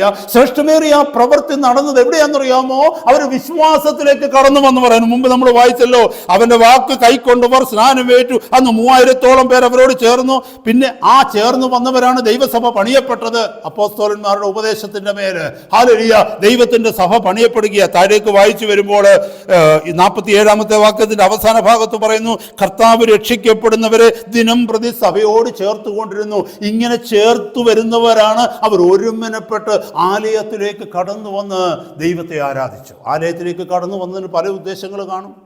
ഒന്ന്, ആലയത്തിൽ കടന്നു വന്നവർ സുവിശേഷം പറയുന്നുണ്ടാകാം. ഹല്ലേലൂയ. കാരണം അവിടെ എഴുതിയിരിക്കുന്നുണ്ട് വീട്ടിൽ അപ്പം നുറുക്കിയെന്ന്. അതിൻ്റെ അർത്ഥം വീട്ടിൽ കൂട്ടായ്മകൾ ഉണ്ടായിരുന്നു. വീട്ടിൽ അവർക്ക് ആരാധന ഉണ്ടായിരുന്നു. Praise God. ഒരുമനപ്പെട്ട് ദിനം പ്രതി ദേവാലയത്തിൽ കൂടി വരികയും, ദേവാലയത്തിൽ അവർ കൂടി വന്ന് യേശുവിനെ കുറിച്ച് മറ്റുള്ളവരോട് പറയാനാ കൂടി വന്നത്. Praise God. യേശു കർത്താവിനെ കുറിച്ച് നമുക്ക് പലയിടത്ത് കാണുവാനായിട്ട് കഴിയും. അപ്പോസ്തലന്മാര് ദേവാലയത്തിലേക്ക് കടന്നു വരുന്നത് അവർ യാഗമർപ്പിക്കാനല്ല വന്നത്, അവര് ആടിനെ അറക്കാനല്ല കടന്നു വന്നത്, അല്ലെങ്കിൽ ആട്ടുകൊറ്റനെയും കൊണ്ടല്ല വന്നത്. അവർക്കറിയാം അവർ പുതിയ വിശ്വാസത്തിലാണെന്ന്, അവർക്കറിയാം ക്രിസ്തു തങ്ങൾക്ക് പരമയാഗമായി തീർന്നവനാണെന്ന്, ഇനിയൊരു യാഗവും ശേഷിക്കുന്നില്ലെന്ന്. അത് മാത്രമല്ല, ന്യായപ്രമാണത്തിന്റെ ബന്ധനത്തിൽ നിന്ന് അവർ പുറത്തു വന്നവരാണ്. അവർ ന്യായപ്രമാണം അനുസരിക്കുന്നതായിട്ട് അവിടെ ഒന്നും പറയുന്നില്ല. എന്നാൽ അവർ ഒന്നിച്ച് കൂടി വന്നത് ദൈവത്തെ ആരാധിക്കുവാൻ തക്കവണ്ണം. ഹല്ലേലൂയ. അവരറിഞ്ഞ സത്യം മറ്റുള്ളവരോട് അറിയിക്കുവാൻ തക്കവണ്ണം അവർ ഒരുമിച്ച് കൂടി വരിക പതിവായിരുന്നു. ഇത് ശ്രദ്ധിച്ചു നോക്കിയേ. ഉല്ലാസവും ഹൃദയ പരമാർത്ഥതയും നിമിത്തം. ഈ ഹൃദയ പരമാർത്ഥത എന്ന് പറയുന്നത് ഒരു വലിയ മാറ്റം സംഭവിച്ചാലേ ഉണ്ടാകത്തുള്ളൂ കേട്ടോ. ആ വാക്യങ്ങളിൽ ഒത്തിരി കാര്യങ്ങൾ പുതുതായിട്ട് നടക്കുന്നുണ്ട്. പരിശുദ്ധാത്മാവരുടെ ഉള്ളിലേക്ക് വന്നു കഴിഞ്ഞ് അവരെ ഒന്നിച്ചൊരു ജനമാക്കി തീർത്തു കഴിഞ്ഞപ്പോൾ, ഞങ്ങൾ ഒന്നാണെന്നുള്ള ബോധ്യത്തിലേക്ക് കടന്നു വന്നപ്പോൾ അവർ ഒന്നിച്ചിരുന്ന് ഭക്ഷണം കഴിക്കാൻ തുടങ്ങി. അത് ഹൃദയ പരമാർത്ഥതയോടും ഉല്ലാസത്തോടും. ഹല്ലേലൂയ. നമ്മുടെ ഹൃദയത്തിൻ്റെ ഉള്ളിൽ പരമാർത്ഥത വരുമ്പോൾ നമ്മുടെ ഉള്ളിൽ സന്തോഷം വരും. ഹല്ലേലൂയ. സ്തോത്രം. അവിടെ എഴുതിയിരിക്കുന്നു, ദൈവത്തെ സ്തുതിക്കുകയും സകല ജനത്തിൻ്റെയും കൃപ അനുഭവിക്കുകയും ചെയ്തു. എന്താണ് അതിൻ്റെ അർത്ഥമെന്നറിയാമോ? 47-ാമത്തെ വാക്യത്തിൽ ഇംഗ്ലീഷിൽ എഴുതിയിരിക്കുന്നു, pricing God and having favour with all the people എന്ന് പറഞ്ഞാൽ എന്താണെന്നറിയാമോ? സകല ജനത്തിൻ്റെയും കൃപ അനുഭവിക്കുക എന്ന് പറഞ്ഞാൽ, having favour with all people എന്ന് പറഞ്ഞാൽ അവർ തമ്മിൽ ഒരു ബന്ധം അവരുടെ മധ്യത്തിലുണ്ടായി. മറ്റുള്ളവരെ അംഗീകരിക്കുവാൻ, മറ്റുള്ളവരെ സ്നേഹിക്കുവാൻ, അവരുടെ ഭവനങ്ങൾ സന്ദർശിക്കുവാൻ, അവരുടെ കൂടെ സമയം ചെലവഴിക്കുവാൻ തക്കവണ്ണം, അവർ പറയുന്നതൊന്ന് കേൾക്കുവാൻ തക്കവണ്ണം. കാരണം എന്നാണെന്നറിയാമോ? അവർ സഹോദരങ്ങളായി മാറിയെന്നതിൻ്റെ അർത്ഥം. Praise God. ഹല്ലേലൂയ. അടുത്ത വാക്യം പറയും, ദൈവത്തെ സ്തുതിക്കുകയും സകല ജനത്തിൻ്റെയും കൃപ അനുഭവിക്കുകയും ചെയ്തു. കർത്താവ് രക്ഷിക്കപ്പെടുന്നവരെ ദിനം പ്രതി സഭയോട് ചേർത്ത് കൊണ്ടിരുന്നു. ഇങ്ങനെ ഈ ചേർക്കപ്പെടുന്നവരെല്ലാവരും ആദ്യം ചെയ്തവർ ചെയ്തുകൊണ്ടിരുന്നതിനെ വീണ്ടും ഫോളോ ചെയ്യാൻ തുടങ്ങി. എപ്പോഴും മനസ്സിലാക്കേണ്ടത് ആ സഹോദരങ്ങളെ. ഹല്ലേലൂയ. സ്തോത്രം. നമ്മൾ എങ്ങനെയായിരിക്കുന്നുവോ, നമ്മൾ എങ്ങനെയാണോ എസ്റ്റാബ്ലിഷ്ഡ് ആയിരിക്കുന്നത്, പുതുതായിട്ട് വരുന്നവർ അതാണ് ഫോളോ ചെയ്യുന്നത്. Praise God. നമ്മൾ ബ്രോക്കൺ ആണെന്നുണ്ടെങ്കിൽ കടന്നു വരുന്നവരും ബ്രോക്കൺ ആവും, അവരും ഡിവൈഡഡ് ആകും. കാരണം ഇതിനകത്തുള്ള ഏതെങ്കിലും ഒരു ഗ്രൂപ്പിലോട്ട് അവർ ചേരും. ഒരു സഭയ്ക്കകത്ത് 2 ഗ്രൂപ്പ് ഉണ്ടെന്ന് വെച്ചോ, അങ്ങനെയാണെങ്കിൽ പുതുതായിട്ട് വരുന്നവർ അതിൽ ഏതെങ്കിലും ഒരു ഗ്രൂപ്പിനകത്ത് അങ്ങ് ചേരും. ഹല്ലേലൂയ. എന്നാൽ ഒരു സഭയ്ക്കകത്ത് ഒറ്റ ഗ്രൂപ്പേ ഉള്ളൂ. ഇവിടെ കാണുന്നത് അതാ. അവർ ഒരുമനപ്പെട്ടു വന്നു. സഹോദരങ്ങളെ, ദൈവത്തിൻ്റെ സഭയെ നശിപ്പിക്കുന്നത് ഹല്ലേലൂയ ഈ ഒരുമനപ്പെടുന്ന ഈ വൺനെസ്, ഈ ഒന്ന്, ഞങ്ങൾ ഒന്നെന്നുള്ളതിൻ്റെ മധ്യത്തിൽ 2ഉം 3ഉം ആക്കുന്നതാണ് ദൈവത്തിൻ്റെ സഭയെ ഡിവൈഡ് ചെയ്യുന്നത്. ഓർത്തു നോക്കണമേ, അങ്ങനെയുള്ളവർ വിശ്വാസികളല്ല, അവർ വിശ്വാസത്തിൽ നിലനിൽക്കുന്നവരല്ല. വിശ്വാസത്തിലേക്ക് കടന്നു വന്നപ്പോൾ ആദ്യം ജനത്തിന്റെ മധ്യത്തിൽ കണ്ട പ്രവൃത്തികളാണ് ഇപ്പോൾ നമ്മളിവിടെ വായിച്ചു കേട്ടത്. വചനത്തിന്റെ ആദ്യത്തെ പേജുകളിൽ, ദൈവസഭയുടെ ചരിത്രത്തിന്റെ ആദ്യത്തെ പേജുകളിൽ എഴുതിയിരുന്നു അവരുടെ ജീവിതത്തിൽ വന്ന മാറ്റം എന്താന്ന്. തങ്ങൾക്കുള്ള ഈ ഭൂമിയിലുള്ള സ്വത്തൊന്നും തങ്ങളുടേത് മാത്രമല്ലെന്ന് വെച്ച് ഹല്ലേലൂയ മനുഷ്യരെല്ലാം ചേർത്ത് പിടിച്ചതിനെ, ഒരു കാലത്ത് അവരും ചേർത്ത് പിടിച്ചതിനെ അവർ കൈ അയച്ചു വിടാനായിട്ട് തുടങ്ങി. മറ്റുള്ളവർക്ക് കൂടെ കൊടുക്കാൻ, മറ്റുള്ളവരുടെ കണ്ണുനീര് കണ്ട് സഹതപിക്കാൻ തുടങ്ങി, മറ്റുള്ളവരെ സഹായിക്കുവാനുള്ള വലിയ മനസ്സ് അവർ കാണിക്കാൻ തുടങ്ങി. കാരണം അവർക്ക് മനസ്സിലായി ഇതെല്ലാം താൽക്കാലികമാണെന്ന്. ഹല്ലേലൂയ. സ്തോത്രം. ഞാൻ വേഗം മുന്നോട്ട് പോകട്ടെ സഹോദരങ്ങളെ. ഇത് നമ്മൾ കണ്ട ഒരു അത്ഭുതമാണ്. Hallelujah. when we are in a community, ദൈവത്തിന്റെ ജനത്തിന്റെ മധ്യത്തിൽ ഒരു ഭാഗമായി നമ്മൾ തീരുമ്പോൾ ഹല്ലേലൂയ അവിടെ കൊടുക്കുവാൻ നമുക്ക് ചിലതുണ്ട്. ഹല്ലേലൂയ. അവിടുന്ന് വാങ്ങിക്കുവാനല്ല, അവിടെ കൊടുക്കുവാൻ ചിലത് എനിക്കുണ്ട്. ദൈവസഭയുടെ മധ്യത്തിലേക്ക് നാം കടന്നു വരുമ്പോൾ ഈ ഒരു ചിന്തയോടെ കടന്നു വരണം. What can I give? അപ്പോസ്തലപ്രവൃത്തി 20-ാം അധ്യായത്തിന്റെ താഴേക്ക് വായിച്ചു വരുമ്പോൾ അവിടെ എഴുതിയിരിക്കുന്നുണ്ട്, കർത്താവ് പറഞ്ഞ ഒരു കാര്യം, it is more blessed to give than to receive. വാങ്ങുന്നതിനേക്കാൾ കൊടുക്കുന്നത് അനുഗ്രഹം. Price the Lord. വാങ്ങുന്നതിനേക്കാൾ കൊടുക്കുന്നത്. ആ വാക്യം ഞാൻ ഒന്ന് വായിച്ചിട്ട് മുന്നോട്ടൊന്ന് പോകാനായിട്ട് ആഗ്രഹിക്കുക. ഈ ഒരു ട്രെൻഡ്, ഇത് ഈ ഒരു സത്യം നമ്മൾ മനസ്സിലാക്കേണ്ടിയിരിക്കുന്നു. ഹല്ലേലൂയ. 20-ാം അധ്യായത്തിൽ എഫെസോസിലെ മൂപ്പന്മാരോട് പറയുന്നതാ കർത്താവ്. ഹല്ലേലൂയ. എത്രാമത്? 35. ഇങ്ങനെ പ്രയത്നം ചെയ്ത് പ്രാപ്തിയില്ലാത്തവരെ സഹായിക്കുകയും വാങ്ങുന്നതിനേക്കാൾ കൊടുക്കുന്നത് ഭാഗ്യം എന്ന് കർത്താവായ യേശു താൻ പറഞ്ഞ വാക്ക് ഓർത്തുകൊള്ളുകയും വേണ്ടത് എന്ന് ഞാൻ എല്ലാം കൊണ്ടും നിങ്ങൾക്ക് ദൃഷ്ടാന്തം കാണിച്ചു തന്നിരിക്കുന്നു. പൗലോസ് എഫെസോസ് സഭയിലെ മൂപ്പന്മാരോട് പറയുന്ന കാര്യമാണ് അവിടെ എഴുതിയിരിക്കുന്നത്. ഹല്ലേലൂയ. പൗലോസ് മൂപ്പന്മാരോട് പറയുകയാണ്, നിങ്ങൾക്ക് മുമ്പിൽ ഞാനൊരു മാതൃക കാണിച്ചു തന്നിരിക്കുകയാണ്. എന്താണ് ആ മാതൃക എന്നറിയാമോ?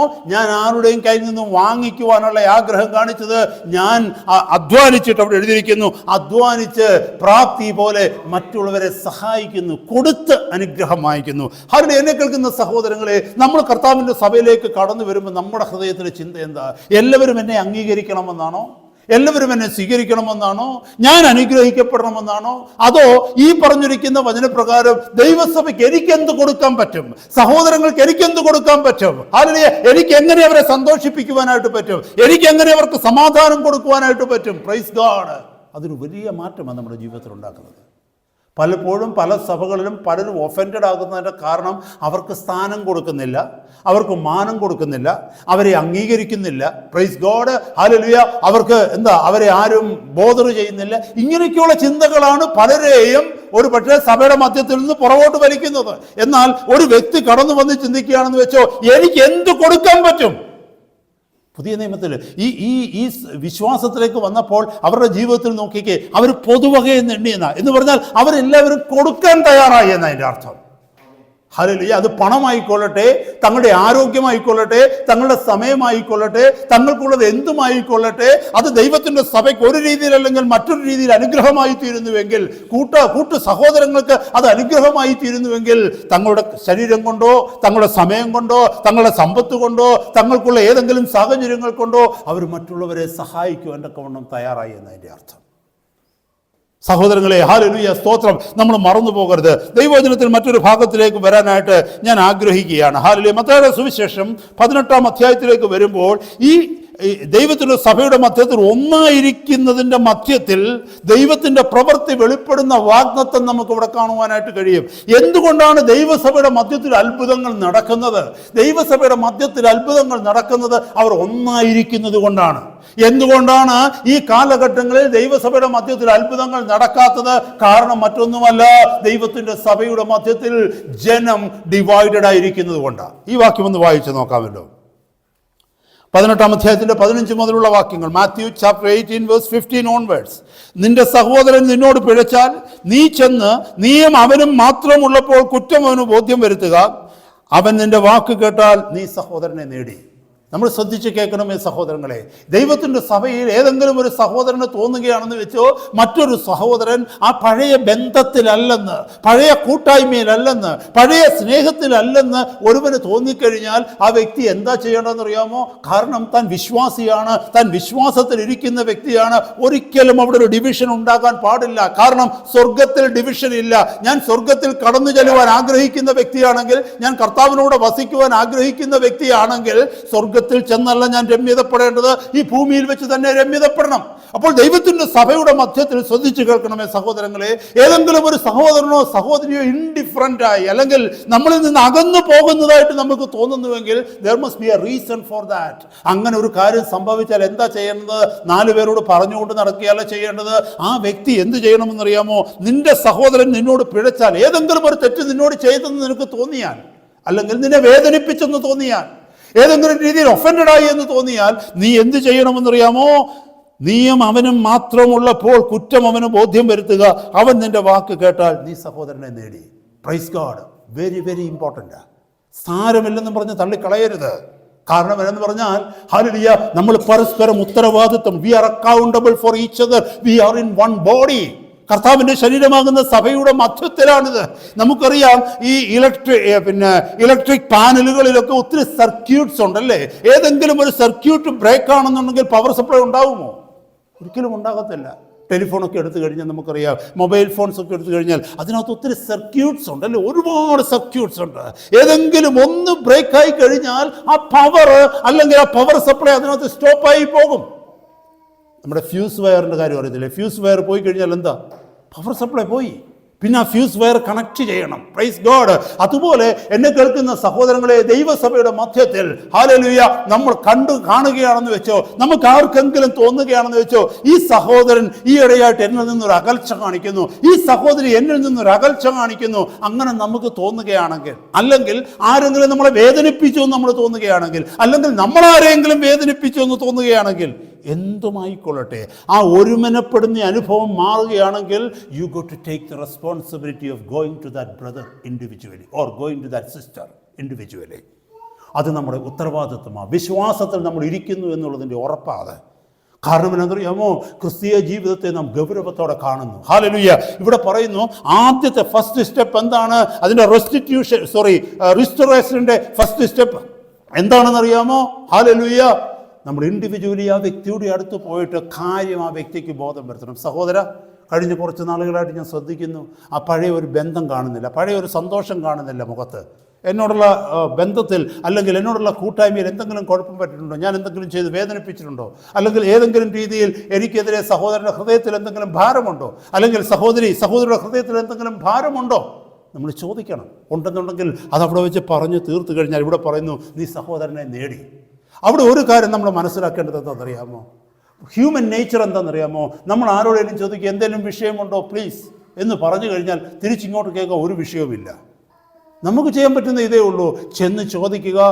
ഹല്ലേലൂയ, സ്തോത്രം. അതിലെന്തെങ്കിലും തെറ്റുകൾ നമ്മുടെ ഭാഗത്ത് പറ്റിയിട്ടുണ്ടെങ്കിൽ ഹൃദയത്തിൻ്റെ ഉള്ളിൽ നിന്ന് ക്ഷമ ചോദിക്കുക, നിരപ്പ് പ്രാപിക്കുക. Praise god. എന്നാൽ നമ്മളെ സ്വീകരിപ്പാൻ തക്കവണ്ണം ഒരു വ്യക്തിക്ക് കഴിയുന്നില്ലെങ്കിൽ, അടുത്ത വാക്യത്തിൽ പിന്നെ പറയുന്നുണ്ട്, എന്നാൽ ഒരു വ്യക്തി അംഗീകരിക്കുന്നില്ലെങ്കിൽ അടുത്ത വാക്കിൽ പറയുന്നു, കേൾക്കാതിരുന്നാലോ 2-3 സാക്ഷികളുടെ വായാൽ സകല കാര്യവും ഉറപ്പാകേണ്ടതിന് 1-2 പേരെ കൂട്ടിക്കൊണ്ട് ചെല്ലുക.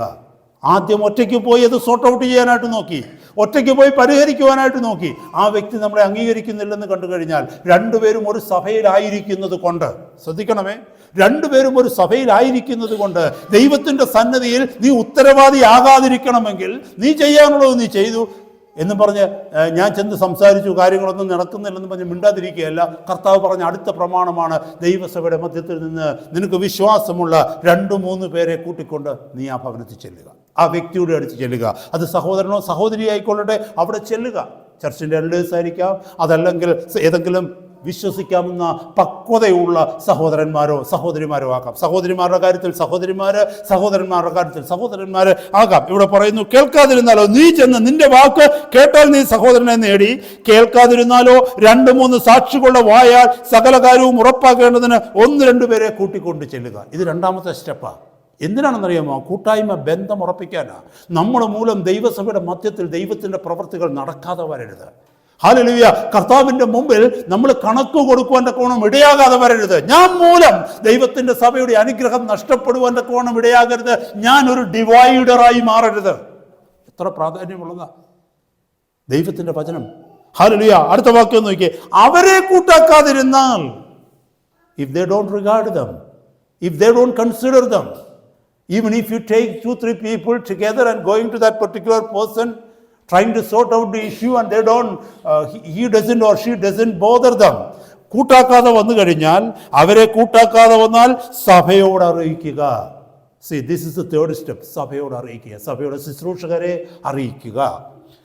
സഭയെയും കൂട്ടാക്കാതിരുന്നാൽ അവൻ നിനക്ക് പുറജാതിക്കാരനും ചുങ്കക്കാരനും എന്ന പോലെ ഇരിക്കട്ടെ. ഇത് പഴയ നിയമമല്ല കാണിക്കുന്നത്, ഇത് പുതിയ നിയമമാണ്.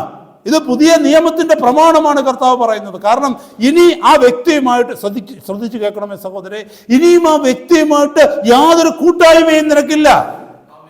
പക്ഷെ ഇന്ന് അങ്ങനെയല്ല കാണുന്നത്. ഹല്ലേലൂയ. വളരെ ചുരുക്കമാണ് ദൈവസഭയിൽ നിന്ന് ഒരാളെ പുറത്താക്കുക എന്ന് പറയുന്നത് ഇന്നത്തെ കാലഘട്ടത്തിൽ. കാരണം എല്ലാവരെയും അഡ്ജസ്റ്റ് ചെയ്യുന്ന സഭയായി ഇന്നത്തുള്ളതല്ല. ആര് തെറ്റ് കാണിച്ചാലും ശരി, ആ തെറ്റുകാരനെ ചൂണ്ടിക്കാണിക്കുവാനോ ആ തെറ്റുള്ളവരെ നിയന്ത്രിക്കുവാനോ അതൊക്കെ ഓടണം. പലപ്പോഴും സഭയുടെ നേതൃത്വങ്ങൾക്ക് കഴിയുന്നില്ല, അവരെ അക്കോമഡേറ്റ് ചെയ്യും. എന്നാൽ ഏതെങ്കിലും ചില സഭകളിലുണ്ട്, ദൈവത്തിൻ്റെ വചനത്തെ ഭയപ്പെട്ട് ദൈവസഭ പണിയുന്ന സഭകളുണ്ട്. അവിടുത്തെ ശുശ്രൂഷകർ ഹല്ലേലൂയ ഈ പറഞ്ഞ പ്രമാണപ്രകാരം ഏതെങ്കിലും ഒരു കുടുംബത്തെ പുറത്താക്കി കഴിഞ്ഞാൽ എന്ത് പറ്റുമെന്നറിയാമോ? ബാക്കിയുള്ള സഹോദരങ്ങൾ അവരുമായിട്ട് വളരെ നല്ല കണക്ഷൻ ആയിരിക്കും. അവരുടെ വീട്ടിൽ പോകും പ്രാർത്ഥിക്കാൻ, കൂട്ടായ്മകളൊക്കെ ആചരിക്കും. ഞാൻ പറയുന്നത് നിങ്ങൾക്ക് മനസ്സിലാകുന്നുണ്ടെന്ന് കരുതുന്നു. ദൈവത്തിൻ്റെ സഭയിൽ നിന്ന് ഈ പ്രമാണപ്രകാരം ദൈവത്തിൻ്റെ സഭയ്ക്ക് കീഴ്പ്പെടാത്ത, സഹോദരങ്ങൾക്ക് കീഴ്പ്പെടാത്ത ഒരു വ്യക്തി അല്ലെങ്കിൽ ഒരു കുടുംബം സഭയ്ക്ക് പുറത്താക്കപ്പെട്ടാൽ അവരുമായി നോ ഫെലോഷിപ്പ് അറ്റ് ഓൾ.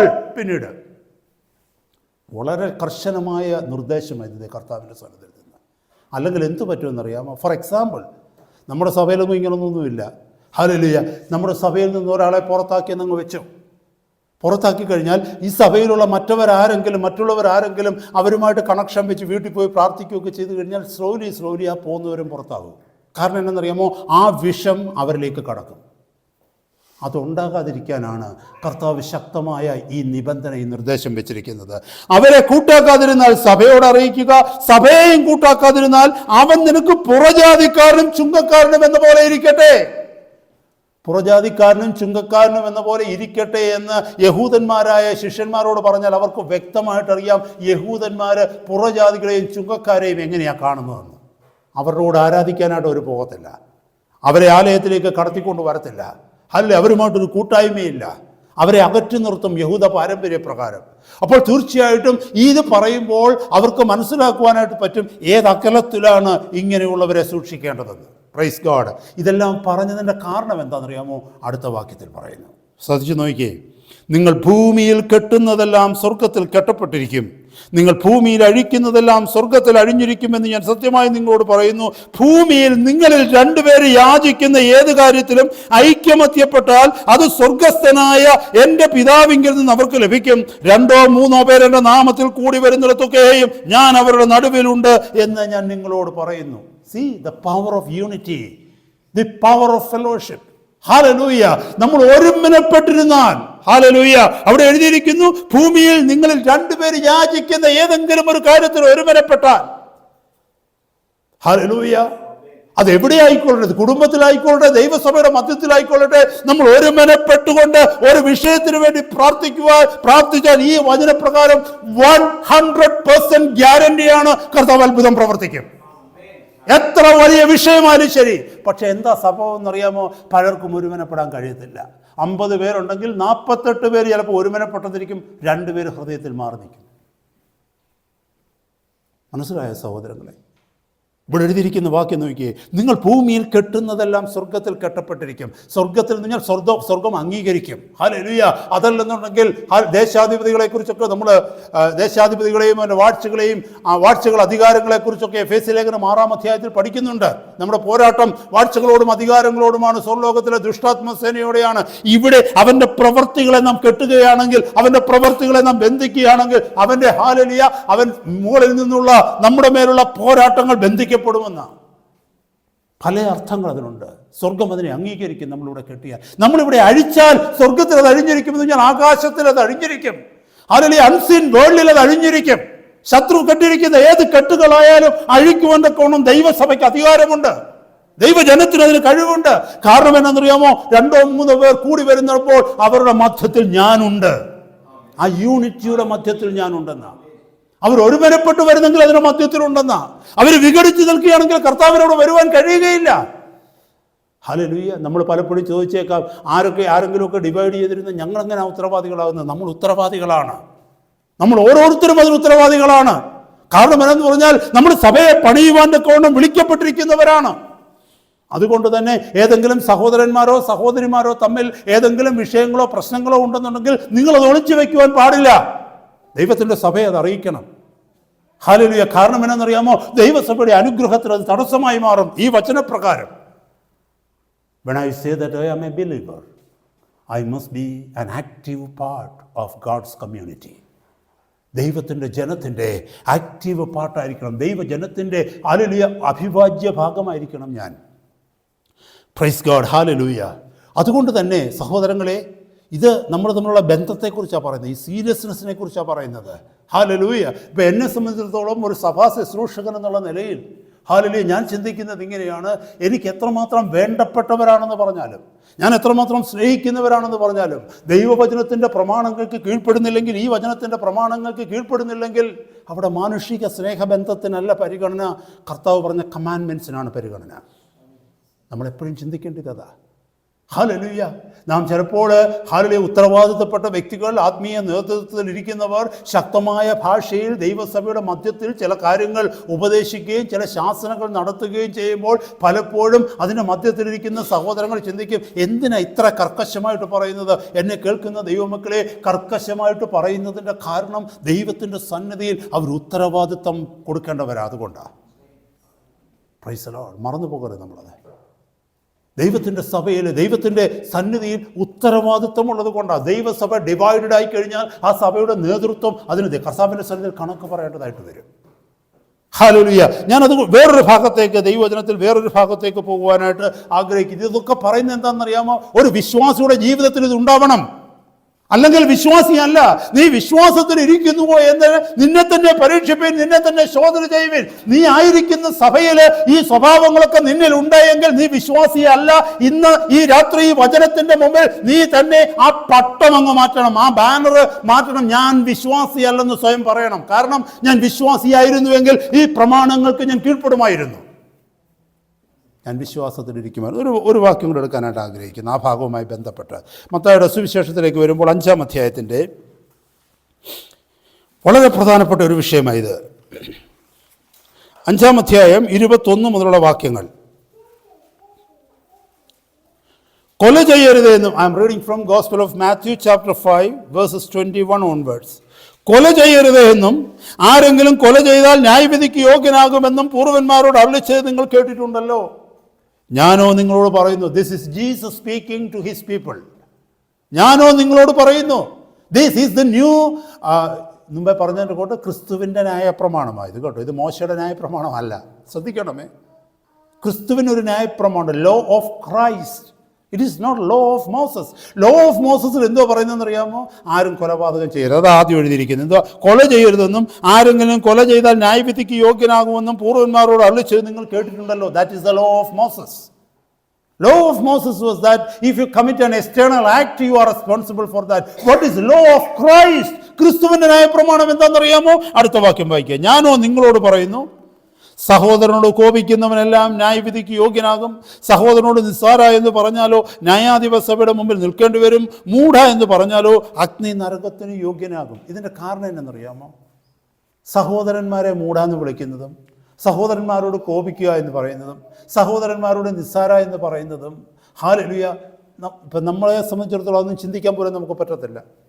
എന്നാൽ അങ്ങനെയുള്ള സഭകളുണ്ടോ? ഉണ്ട്. കണ്ടിട്ടില്ലേ? കസേരയെടുത്ത് അങ്ങോട്ടും ഇങ്ങോട്ടും അടിക്കുന്ന കണ്ടിട്ടില്ലേ? കോളറിന് പിടിച്ച് പൊക്കുന്ന കണ്ടിട്ടില്ലേ? കഴുത്തിന് കുത്തിപ്പിടിച്ച് നിർത്തുന്ന കണ്ടിട്ടില്ലേ? കണ്ടിട്ടില്ലേ? അപ്പോൾ സഹോദരനെ നിസ്സാര എന്നാണോ വിളിച്ചേക്കുന്നത്? കോപിക്കുകയാണോ ചെയ്തത്? കൊല്ലാൻ അവർ തയ്യാറാകുകയാണ്. എന്നിട്ട് പറയുന്നത് എന്താണെന്നറിയാമോ? വിശ്വാസികളെ അടുത്ത ആഴ്ചയിലും വരുമോ അവർ? മനസ്സിലായ സഹോദരങ്ങളെ? ഇവിടെ പറയുന്നു, എൻ്റെ സഹോദരനെ ഞാൻ നിസ്സാര എന്ന് ഞാൻ വിളിക്കുകയാണെങ്കിൽ, where I become something greater and he become something low. I am looking down on him, on her. എൻ്റെ ഒപ്പം നിൽക്കുവാൻ തക്കവണ്ണം ആ വ്യക്തിക്ക് കഴിയത്തില്ലെന്ന് എനിക്ക് തോന്നുമ്പോഴാണ് ആ വ്യക്തിയെ ഞാൻ നിസ്സാര എന്ന് വിളിക്കുന്നത്. ഹല്ലേലൂയ. അങ്ങനെ ഒരു ആറ്റിറ്റ്യൂഡ് നമ്മുടെ മധ്യത്തിൽ ഉണ്ടാവരുതെന്ന് അതിൻ്റെ അർത്ഥം. കാരണം എന്തെന്നറിയാമോ? നമ്മൾ രക്ഷിക്കപ്പെട്ടത് ക്രിസ്തുവിൻ്റെ കൃപയാലാണ്. ആ വ്യക്തി രക്ഷിക്കപ്പെട്ടതോ ക്രിസ്തുവിൻ്റെ കൃപയാല. ഇവിടെ ഇരിക്കുന്ന ആർക്കും പറയാൻ പറ്റും കൃപയില്ലാതെ ഇതിൻ്റെ മധ്യത്തിലിരിക്കുന്നതെന്ന്? എൻ്റെ അസംഖ്യ കോടി പാപങ്ങളെ കർത്താവ് ക്ഷമിച്ചു. പരിശുദ്ധ രക്തം എനിക്ക് വേണ്ടി ഒഴുക്കി എന്നെ കഴുകി ശുദ്ധീകരിച്ചു. കൃപയാൽ ക്രിസ്തുവിലുള്ള വിശ്വാസം മൂലം ഞാൻ രക്ഷിക്കപ്പെട്ട് ദൈവസഭയുടെ ഭാഗമായി തീർന്നു. ദൈവത്തിൻ്റെ സഭയിലുള്ള എല്ലാവരും അങ്ങനെയാണ് ചെയ്തത്. അപ്പോൾ ഇവിടെ ആരാ വലിയവനും ചെറിയവനും? ഇതിന് മധ്യത്തിൽ ആരാ വലിയവനും ചെറിയവനും? എല്ലാവരും തുല്യരാണ്. പിന്നെ കർത്താവിൻ്റെ സഭയിൽ ഓരോരുത്തർക്ക് ദൈവം കൊടുത്തിരിക്കുന്ന ഒരു കോളിംഗ് ഉണ്ട്. ഹല്ലേലൂയ. നമുക്കറിയാം, ഒരു ഭവനത്തിൻ്റെ ഉള്ളിൽ ഉത്തരവാദിത്വങ്ങളുണ്ട്. ഓരോ മക്കൾക്കും ഉത്തരവാദിത്വമുണ്ട്. അപ്പനൊരു ഉത്തരവാദിത്വമുണ്ട്, അമ്മയ്ക്കൊരു ഉത്തരവാദിത്വമുണ്ട്, മൂത്ത മകനൊരു ഉത്തരവാദിത്വമുണ്ട്, ഇളയ മകനൊരു ഉത്തരവാദിത്വമുണ്ട്. ഓരോരുത്തർക്കും ഓരോ വേല ഏൽപ്പിച്ചിരിക്കുന്നു. ദൈവത്തിൻ്റെ സഭയും ദൈവത്തിൻ്റെ പരിപാലനത്തിന്, ദൈവസഭയുടെ പരിപാലനത്തിന് വേണ്ടി ദൈവം ചിലരെ വിളിച്ച് വേർതിരിച്ച് ചില വേലകൾ ഏൽപ്പിച്ചിരിക്കുന്നു. ഹല്ലേലൂയ. ദൈവം ഏൽപ്പിച്ചിരിക്കുന്ന വേലകളായതുകൊണ്ട് ഹല്ലേലൂയ അവർ മറ്റുള്ളവരെക്കാൾ ഉയർന്നവരാണെന്ന് അവർക്ക് തോന്നരുത്. കാരണം എന്താണെന്നറിയാമോ? കൃപയാലാണ് ഞാൻ രക്ഷിക്കപ്പെട്ടത്. ദൈവത്തിന്റെ കരുണയാലാണ് ഞാൻ രക്ഷിക്കപ്പെട്ടത്. കർത്താവിന്റെ രക്തമാണ് എന്നെ കഴുകിയത്. അവിടെ ഇരിക്കുന്ന സഹോദരിയെയും കർത്താവിന്റെ രക്തമാണ് കഴുകിയത്. ഹല്ലേലൂയ. കർത്താവ് മരിച്ചത് കൊണ്ടാണ് ശ്രേഷ്ഠമേറിയ ഈ പുതുവഴി എനിക്ക് വേണ്ടി തുറക്കപ്പെട്ടത്. ആ സഹോദരിക്കും കർത്താവ് മരിച്ചത് കൊണ്ടാണ് ഈ പുതുവഴി തുറക്കപ്പെട്ട് കടന്നു വന്നത്. ദൈവത്തിൻ്റെ സഭയിൽ we all are equally accepted by the Lord. Hallelujah.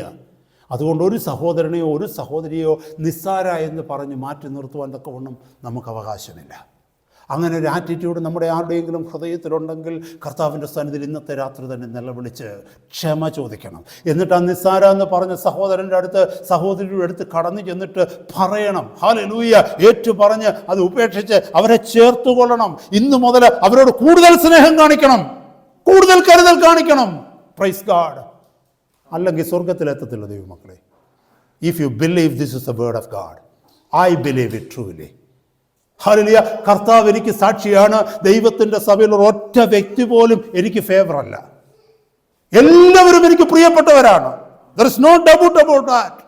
കർത്താവിൻ്റെ സഭയിലുള്ള എല്ലാവരും, കൊച്ചു കുഞ്ഞുങ്ങളായാലും വലിയവരായാലും സഹോദരിമാരായാലും സഹോദരന്മാരായാലും എല്ലാവരും എനിക്ക് പ്രിയപ്പെട്ടവരാണ്. എൻ്റെ ഫേവറേറ്റ് എന്ന് പറയുവാൻ എനിക്ക് ആരുമില്ല ദൈവത്തിൻ്റെ സഭയിൽ. കർത്താവ് എനിക്ക് സാക്ഷിയാണ്. ഹല്ലേലൂയ. എവിടെയെങ്കിലും അങ്ങനെ ഒരു ഫേവററ്റിസം എൻ്റെ ഹൃദയത്തിൻ്റെ കോണിൽ ഏതെങ്കിലും ഉൾക്കോണിൽ വന്നു കഴിഞ്ഞാൽ കർത്താവിൻ്റെ സന്നിധിയിൽ നെടുമ്പാട് വീട് ഞാൻ കരഞ്ഞ് നിലവിളിച്ച് അതിനെ ഉപേക്ഷിക്കണം. കാരണം എന്നറിയാമോ?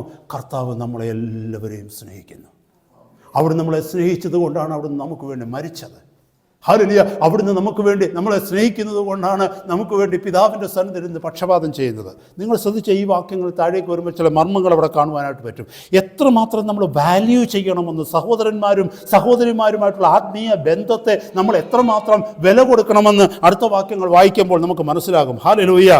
ഞാനോ നിങ്ങളോട് പറയുന്നത്, സഹോദരനോട് കോപിക്കുന്നവനെല്ലാം ന്യായവിധിക്ക് യോഗ്യനാകും. സഹോദരനോട് നിസ്സാര എന്ന് പറഞ്ഞാലോ ന്യായാധിപ സഭയുടെ മുമ്പിൽ നിൽക്കേണ്ടി വരും. മൂഢ എന്ന് പറഞ്ഞാലോ അഗ്നി നരകത്തിന് യോഗ്യനാകും. ആകയാൽ, ബിക്കോസ് ഓഫ് ദിസ്, നിന്റെ വഴിപാട് യാഗപീഠത്തിൻ്റെ മേൽ കൊണ്ടുവരുമ്പോൾ, യാഗപീഠത്തിങ്കൽ കൊണ്ടുവരുമ്പോൾ സഹോദരന് നിന്റെ നേരെ വല്ലതും ഉണ്ടെന്ന് അവിടെ വെച്ച് ഓർമ്മ വന്നാൽ, നിന്റെ വഴിപാട് അവിടെ യാഗപീഠത്തിൻ്റെ മുമ്പിൽ വെച്ചിട്ട് ഒന്നാമത് ചെന്ന് സഹോദരനോട് നിരന്നുകൊള്ളുക, പിന്നെ വന്ന് നിന്റെ വഴിപാട് കഴിക്കുക. ഇത് കർത്താവ് ഇങ്ങനെ പറയുമ്പോൾ ആരും കരുതരുത് പുതിയ നിയമസഭയിൽ വഴിപാടുകളും യാഗങ്ങളും ഉണ്ടെന്നില്ല. അവർക്ക് മനസ്സിലാകുന്ന രീതിയിൽ അന്ന് നിലനിന്നിരുന്ന ആ സിസ്റ്റത്തെ അവർക്ക് ബോധിപ്പിച്ച് കൊടുക്കുക. എന്തുവാ, നിങ്ങൾ യാഗപീഠത്തിലേക്ക് യാഗമർപ്പിക്കുവാൻ പോകത്തില്ലേ? അവർക്ക് ഈസി ആയിട്ട് മനസ്സിലാക്കുവാനായിട്ട് പറ്റും. പുതിയ നിയമത്തിലൂടെ യാഗമർപ്പിക്കുന്നുണ്ട്. എന്താണെന്നറിയാമോ? സ്തോത്രയാഗം. ദൈവത്തിൻ്റെ ആലയത്തിലേക്ക് കടന്നു വന്ന് ദൈവജനം ഒരുമിച്ച് സ്തോത്രയാഗങ്ങൾ കൊണ്ട് കർത്താവിനെ ആരാധിക്കുമ്പോൾ നമ്മൾ യാഗമർപ്പിക്കുവാൻ തക്കവണ്ണമാണ് വരുന്നത്. Praise God. എന്നാൽ ഇവിടെ ഉപയോഗിച്ചിരിക്കുന്ന യാഗപീഠത്തിങ്കൽ നിങ്ങളുടെ യാഗം വെച്ചിട്ട് പോകണം എന്ന് പറയുന്നത് അവർക്ക് മനസ്സിലാകാൻ വേണ്ടിയാണ്. അന്ന് നിലനിരുന്ന സിസ്റ്റത്തെക്കുറിച്ച് കർത്താവ് പറഞ്ഞു മനസ്സിലാക്കി. ഇവരോട് പറയുകയാണ്, നീ യാഗവസ്തുവുമായിട്ട് നിന്റെ കാളക്കുട്ടിയെയും കൊണ്ട് നിന്റെ ആട്ടുകൊറ്റനെയും കൊണ്ട് ചുമന്നുകൊണ്ട് ദൈവത്തിൻ്റെ ആലയത്തിലേക്ക് കടന്നു വന്ന് പുരോഹിതൻ്റെ അടുക്കലേക്ക് ഇതും കൊണ്ട് വരുമ്പോഴാണ് നിനക്ക് ഓർമ്മ വരുന്നത് ഒരു സഹോദരനോട് നീ പിഴച്ചെന്ന്, അല്ലെങ്കിൽ ഒരു സഹോദരനുമായിട്ട് നിന്റെ ജീവിതത്തിൽ പ്രശ്നമുണ്ടെന്ന്. പുതിയ നിയമത്തിൻ്റെ ന്യായപ്രമാണമായത്. ഹല്ലേലൂയ. ഉണ്ടെങ്കിൽ നീ എന്ത് ചെയ്യണമെന്നറിയാമോ? യാഗവസ്തുവിനെ അവിടെ വെച്ചിട്ട് നീ ആദ്യം പോയി സഹോദരനോട് നിരപ്പ് പ്രാപിക്കണം, എന്നിട്ട് വന്ന് യാഗമർപ്പിക്കണം. പഴയ നിയമത്തിൽ അങ്ങനെ ഒരു കൽപ്പന ഇല്ലായിരുന്നു സഹോദരങ്ങളെ. ഇത് പുതിയ നിയമത്തിൽ യേശു ക്രിസ്തുവിൻ്റെ കൽപ്പനയായത്. കാരണം പഴയ നിയമത്തിൽ അത് ഇല്ലായിരുന്നു എന്നുള്ളത് ആദ്യത്തെ വാക്യത്തിലുണ്ട്. കൊല ചെയ്യുന്നത് മാത്രമേ ഉള്ളായിരുന്നു വിഷയം പഴയ നിയമത്തിൽ. എന്നാൽ കർത്താവ് പറയുക, പുതിയ നിയമത്തിലേക്ക് വന്നു കഴിഞ്ഞപ്പോൾ സഹോദരനെ നിസ്സാര എന്ന് പോലും വിളിക്കാൻ പാടില്ല, സഹോദരിയെ നിസ്സാര എന്ന് പോലും കാണാൻ പാടില്ല. അത് മാത്രമല്ല, നീ എത്ര വിലയേറിയ യാഗവസ്തുവിനെയും കൊണ്ടാണ് വരുന്നതെങ്കിലും, ഹല്ലേലൂയ, എത്ര വലിയ അതിനെ ഞാൻ ഈ രീതിയിൽ പാരാഫ്രൈസ് ചെയ്യാനാണ് ആഗ്രഹിക്കുന്നു. നീ സഭയിലെ എത്ര വലിയ ശുശ്രൂഷകനാണെങ്കിലും ശരി, എത്ര വലിയ ശുശ്രൂഷയാകുന്ന യാഗമർപ്പിക്കുവാനാണ് നീ വരുന്നതെങ്കിലും, നീ ശുശ്രൂഷ ചെയ്യുന്നതിന് മുമ്പ് നിന്റെ സഭയിലുള്ള ഏതെങ്കിലും സഹോദരനോടോ സഹോദരിയോടോ നിന്റെ ഹൃദയത്തിലൊരു ഗ്രഡ്ജ് ഉണ്ടെങ്കിൽ, അല്ലെങ്കിൽ നിന്നോടുണ്ടെന്ന് നിനക്ക് തോന്നിക്കഴിഞ്ഞാൽ, നീ ശുശ്രൂഷ ഏൽപ്പിക്കുന്നതിന് മുമ്പ്, നീ പ്രസംഗിക്കുന്നതിന് മുമ്പ്, നീ ശുശ്രൂഷകൾ ചെയ്യുന്നതിന് മുമ്പ് കടന്നാദ്യം ചെന്ന സഹോദരനോടോ സഹോദരിയോടോ നിരപ്പ് പ്രാപിച്ചിട്ട് പിന്നെ വന്ന് ശുശ്രൂഷ ചെയ്യണം. എത്ര സഭകളിൽ ഇത് ചെയ്യുന്നുണ്ട് സഹോദരങ്ങളെ. No wonder they are not believers. വിശ്വാസികളല്ല. വിശ്വാസത്തിലിരിക്കുന്നുവെങ്കിൽ ഈ വചനം പ്രമാണിക്കണം, ഈ വചനം വിശ്വസിക്കണം. ഇത് കർത്താവിൻ്റെ വചനമാണെന്ന്, ഇത് എന്നെ ന്യായം വിധിക്കുന്ന വചനമാണെന്ന്. അടുത്ത വാക്യം ഒന്ന് ശ്രദ്ധിച്ചേ. ആകയാൽ നിന്റെ വഴിപാട് യാഗപീഠത്തിങ്കൽ കൊണ്ടുവരുമ്പോൾ സഹോദരന് നിന്റെ നേരെ വല്ലതും ഉണ്ടെന്ന് അവിടെ വെച്ച് ഓർമ്മ വന്നാൽ നിന്റെ വഴിപാട് അവന്റെ അവിടെ യാഗപീഠത്തിങ്കൽ വെച്ചിട്ട് ഒന്നാമത് ചെന്ന് സഹോദരനോട് നിരന്നുകൊള്ളുക, പിന്നെ വന്ന് നിന്റെ വഴിപാട് കഴിക്കുക. എന്നിട്ട് അടുത്ത വാക്യം, നിന്റെ പ്രതിയോഗിയോടുകൂടെ വഴിയിലുള്ളപ്പോൾ തന്നെ വേഗത്തിൽ അവനോട് ഇണങ്ങിക്കൊള്ളുക. അല്ലാതിരുന്നാൽ പ്രതിയോഗി നിന്റെ ന്യായാധിപനും ന്യായാധിപൻ സേവകനും ഏൽപ്പിച്ചിട്ട് നീ തടവിലായി പോകും. ഒടുവിലത്തെ കാശ് പോലും കൊടുത്തു തരുവോളം നീ അവിടെ നിന്ന് പുറത്തു വരികയില്ല എന്ന് ഞാൻ സത്യമായും നിന്നോട് പറയുന്നു. നിന്റെ പ്രതിയോഗിയോടുകൂടെ എന്ന് പറഞ്ഞാൽ നീയുമായിട്ട് ഈ പ്രശ്നമുണ്ടാക്കുന്ന സഹോദരൻ അല്ലെങ്കിൽ സഹോദരിയോടുകൂടെ വഴിയിലായിരിക്കുമ്പോൾ തന്നെ എന്ന് പറഞ്ഞാൽ when you both are on the same road, when you both are alive, നിങ്ങൾ ജീവനോടിരിക്കുമ്പോൾ തന്നെ നാളത്തേക്ക് മാറ്റിവെക്കാതെ നിരപ്പ് പ്രാപിക്കണം. അല്ലെങ്കിൽ എന്ത് പറ്റുമെന്നറിയാമോ? ഹല്ലേലൂയ, ന്യായാധിപൻ നിന്നെ സേവകനേൽപ്പിക്കും. ഹല്ലേലൂയ, ഒടുക്കത്തെ കാശ് കൊടുത്തു തീരുവോളം നീ അവിടെ നിന്ന് പുറത്തു വരികയില്ലെന്ന് പറഞ്ഞു കഴിഞ്ഞാൽ അതിൻ്റെ അർത്ഥം നിന്നോട് ക്ഷമിച്ചിരിക്കുന്ന സകല കടങ്ങളും നിൻ്റെ മേലിട്ട് തരും കർത്താവ്. പിന്നെ നമ്മുടെ പാപങ്ങൾ ക്ഷമിച്ചതുകൊണ്ടാണ് നമ്മൾ വിശ്വാസത്തിലേക്ക് വന്നത്. നമ്മുടെ പാപങ്ങൾ ക്ഷമിച്ചതുകൊണ്ടാണ് നമ്മൾ വിശ്വാസികളായി തീർന്നത്. നമ്മുടെ പാപങ്ങൾ സ്വർഗം ക്ഷമിച്ചതുകൊണ്ട്, അതായത് ദൈവത്തിന് കൊടുക്കുവാനുള്ള സകല കടങ്ങളും കർത്താവ് കൊടുത്തു തീർത്തത് കൊണ്ടാണ്, തൻ്റെ രക്തം കൊണ്ട് തൻ വില കൊടുത്ത് ആ വലിയ ഡെറ്റിൽ നിന്ന്, വലിയ കടത്തിൽ നിന്ന് നമ്മളെ വിടുവിച്ചത് കൊണ്ടാണ് വി ബിക്കം ഫ്രീ. ഇവിടെ പറയുന്നു ഒടുക്കത്തെ കാശ് കൊടുത്തു തീരുവോളം നീ അവിടെ നിന്ന് പുറത്തു വരികയില്ലെന്ന് പറഞ്ഞാൽ നീ കൊടുക്കാനുള്ളത് വീണ്ടും നിൻ്റെ അക്കൗണ്ടിലേക്ക് കിട്ടുന്നു. പറഞ്ഞാൽ കർത്താവിൻ്റെ ക്ഷമ കർത്താവ് പിൻവലിച്ചു. കാരണം എന്താണെന്നറിയാമോ? നീ ഒരു സഹോദരനോട് ക്ഷമിച്ചില്ല. മനോഹരമായ വാക്യങ്ങൾ ആറാമത്തെ അധ്യായത്തിലേക്ക് വന്നാൽ പ്രാർത്ഥന പഠിപ്പിക്കുമ്പോൾ കർത്താവ് പറയുന്നുണ്ട്. 14 വാക്യം ഒന്ന് നോക്കി. 6:14-15. 6:14 പറയും, നിങ്ങൾ മനുഷ്യരോട് അവരുടെ പിഴകളെ ക്ഷമിച്ചാൽ സ്വർഗസ്ഥനായ നിങ്ങളുടെ പിതാവ് നിങ്ങളോടും ക്ഷമിക്കും. നിങ്ങൾ മനുഷ്യരുടെ പിഴകളെ ക്ഷമിക്കാതിരുന്നാലോ നിങ്ങളുടെ പിതാവ് നിങ്ങളുടെ പിഴകളെയും ക്ഷമിക്കുകയില്ല. കണ്ടില്ലേ? Very clear. ഇവിടെ എഴുതിയിരിക്കുന്നത് ഗ്ലോബലിയാണ്, മനുഷ്യർ എന്നുള്ള വാക്കായിട്ടേക്കുന്നത്. അപ്പോൾ നമ്മൾ ചിന്തിക്കുകയെന്ന് വെച്ചാൽ ദൈവസഭയിൽ എല്ലാവരോടും ഞാൻ ക്ഷമിച്ചു, പക്ഷേ സഭയ്ക്ക് പുറത്ത് ഞാൻ ചിലരോട് ക്ഷമിക്കാനുണ്ടെങ്കിൽ on this verse we have to take that too seriously. ഈ നിമിഷം ഞാനിവിടെ നിൽക്കുമ്പോൾ, ഈ നിമിഷം സഹോദരങ്ങളെ നമ്മൾ ഇവിടെ ഇരിക്കുമ്പോൾ, ഒരു നിമിഷം നമ്മളൊന്ന് സ്വയം ചോദന, ഈ ലോകത്തിന് ആരെയോടെങ്കിലും ഞാൻ ക്ഷമിക്കാൻ ബാക്കിയുണ്ടോ? ഉണ്ടെങ്കിൽ ക്ഷമിച്ചേ പറ്റൂ. ഈ ലോകം വിട്ട് നീ പോകുന്നതിന് മുമ്പ് നീ ക്ഷമിച്ചേ പറ്റൂ. പ്രതിയോഗിയോടുകൂടെ നീ വഴിയിലായിരിക്കുമ്പോൾ തന്നെ അവനോട് നിരപ്പ് പ്രാപിക്കണമെന്ന് കർത്താവിൻ്റെ കൽപ്പനയാണത്. കർത്താവിൻ്റെ കൽപ്പനയാണ്. ഇത് വായിച്ച് കേട്ടിട്ട്, ഇത് പഠിച്ച് കേട്ടിട്ട്, ഇത് പ്രസംഗത്തിലൂടെ കേട്ടിട്ട് കർത്താവിൻ്റെ സന്നിധി ചെന്ന് അറിയത്തില്ലെന്ന് പറയാൻ പറ്റുമോ? ഞാൻ ഇങ്ങനെ ഇതിനെ കാണുന്നത്, നമ്മൾ ഏതെങ്കിലും സഹോദരങ്ങളോട് ക്ഷമിച്ചില്ല, ഇപ്പോഴും വലിയ പ്രശ്നത്തിലാണെന്ന് വെച്ചോ, കർത്താവിൻ്റെ കാഹളം നനയ്ക്കുമ്പോൾ നിങ്ങളിൽ ആരായിരിക്കും പൊങ്ങുന്നത്? ആദ്യം പൊങ്ങുമോ? എങ്ങനെയാണ് പൊങ്ങുന്നത്?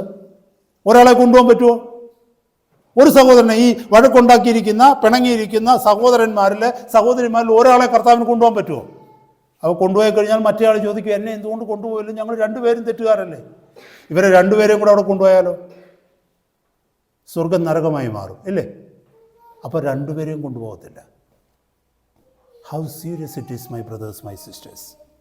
Take it seriously. If you are a believer, if you are waiting for the Lord to come, and if you are in that hope, ആ പ്രത്യാശയിലാണെങ്കിൽ, ആ വിശ്വാസത്തിലാണെങ്കിൽ, കർത്താവിൻ്റെ മഹത്വ പ്രത്യക്ഷതയ്ക്ക് വേണ്ടി കാത്തിരിക്കുന്ന ഒരു ദൈവ പൈതലാണെങ്കിൽ, take these words seriously. ഈ വചനത്തെ സീരിയസ് ആയിട്ട് എടുക്കണം.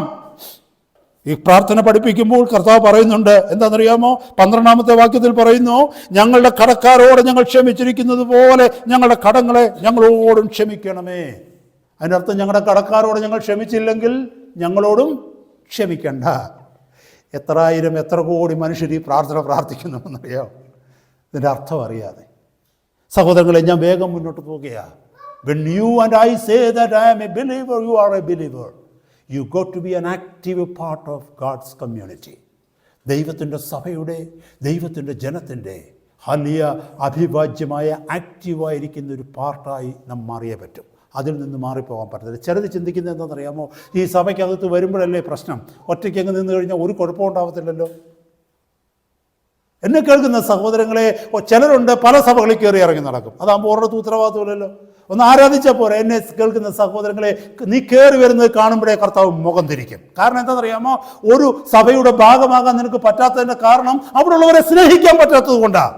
അവിടെയുള്ള ചിലരെ ഉൾക്കൊള്ളാൻ നിനക്ക് പറ്റാത്തത് കൊണ്ടാ അല്ലേ? അവർക്ക് കീഴ്പ്പെടാൻ പറ്റാത്തത് കൊണ്ടാ അല്ലേ? എവിടെയാണ് നമ്മൾ പണിയപ്പെടുന്നത്? കഴിഞ്ഞ ഞായറാഴ്ച കേട്ടതുപോലെ എവിടെയാണ് നമ്മൾ പണിയപ്പെടുന്നത്? സഭയുടെ ഭാഗമല്ലെങ്കിൽ എവിടെയാണ് നമുക്ക് ശാസന കേൾക്കാൻ പറ്റുന്നത്? എവിടെയാണ് നമ്മുടെ ജീവിതത്തിലെ കുറവുകളെ വെളിപ്പെടുത്തി തരുന്നത് ദൈവം? ദൈവത്തിന്റെ സഭയില. ഹല്ലേലൂയ. വേറൊന്നും അത് കേൾക്കത്തില്ല. എന്നിലെ കുറവുകൾ എനിക്ക് ബോധ്യമാകുന്നത് സഭയുടെ മധ്യത്തിലാണ്. ഞാൻ എത്ര സ്വാർത്ഥനാണ്, എത്ര സ്വാർത്ഥിയാണ്, സെൽഫിഷ് ആണെന്ന് മനസ്സിലാക്കുന്നത് സഭയുടെ മധ്യത്തിലാണ്. നമ്മുടെ റഫായിട്ടുള്ള എഡ്ജസ് ഒക്കെ സ്മൂത്ത് ഓഫ് ആക്കുന്നത്, നമ്മുടെ ഈ എന്താ പറയുന്നത്,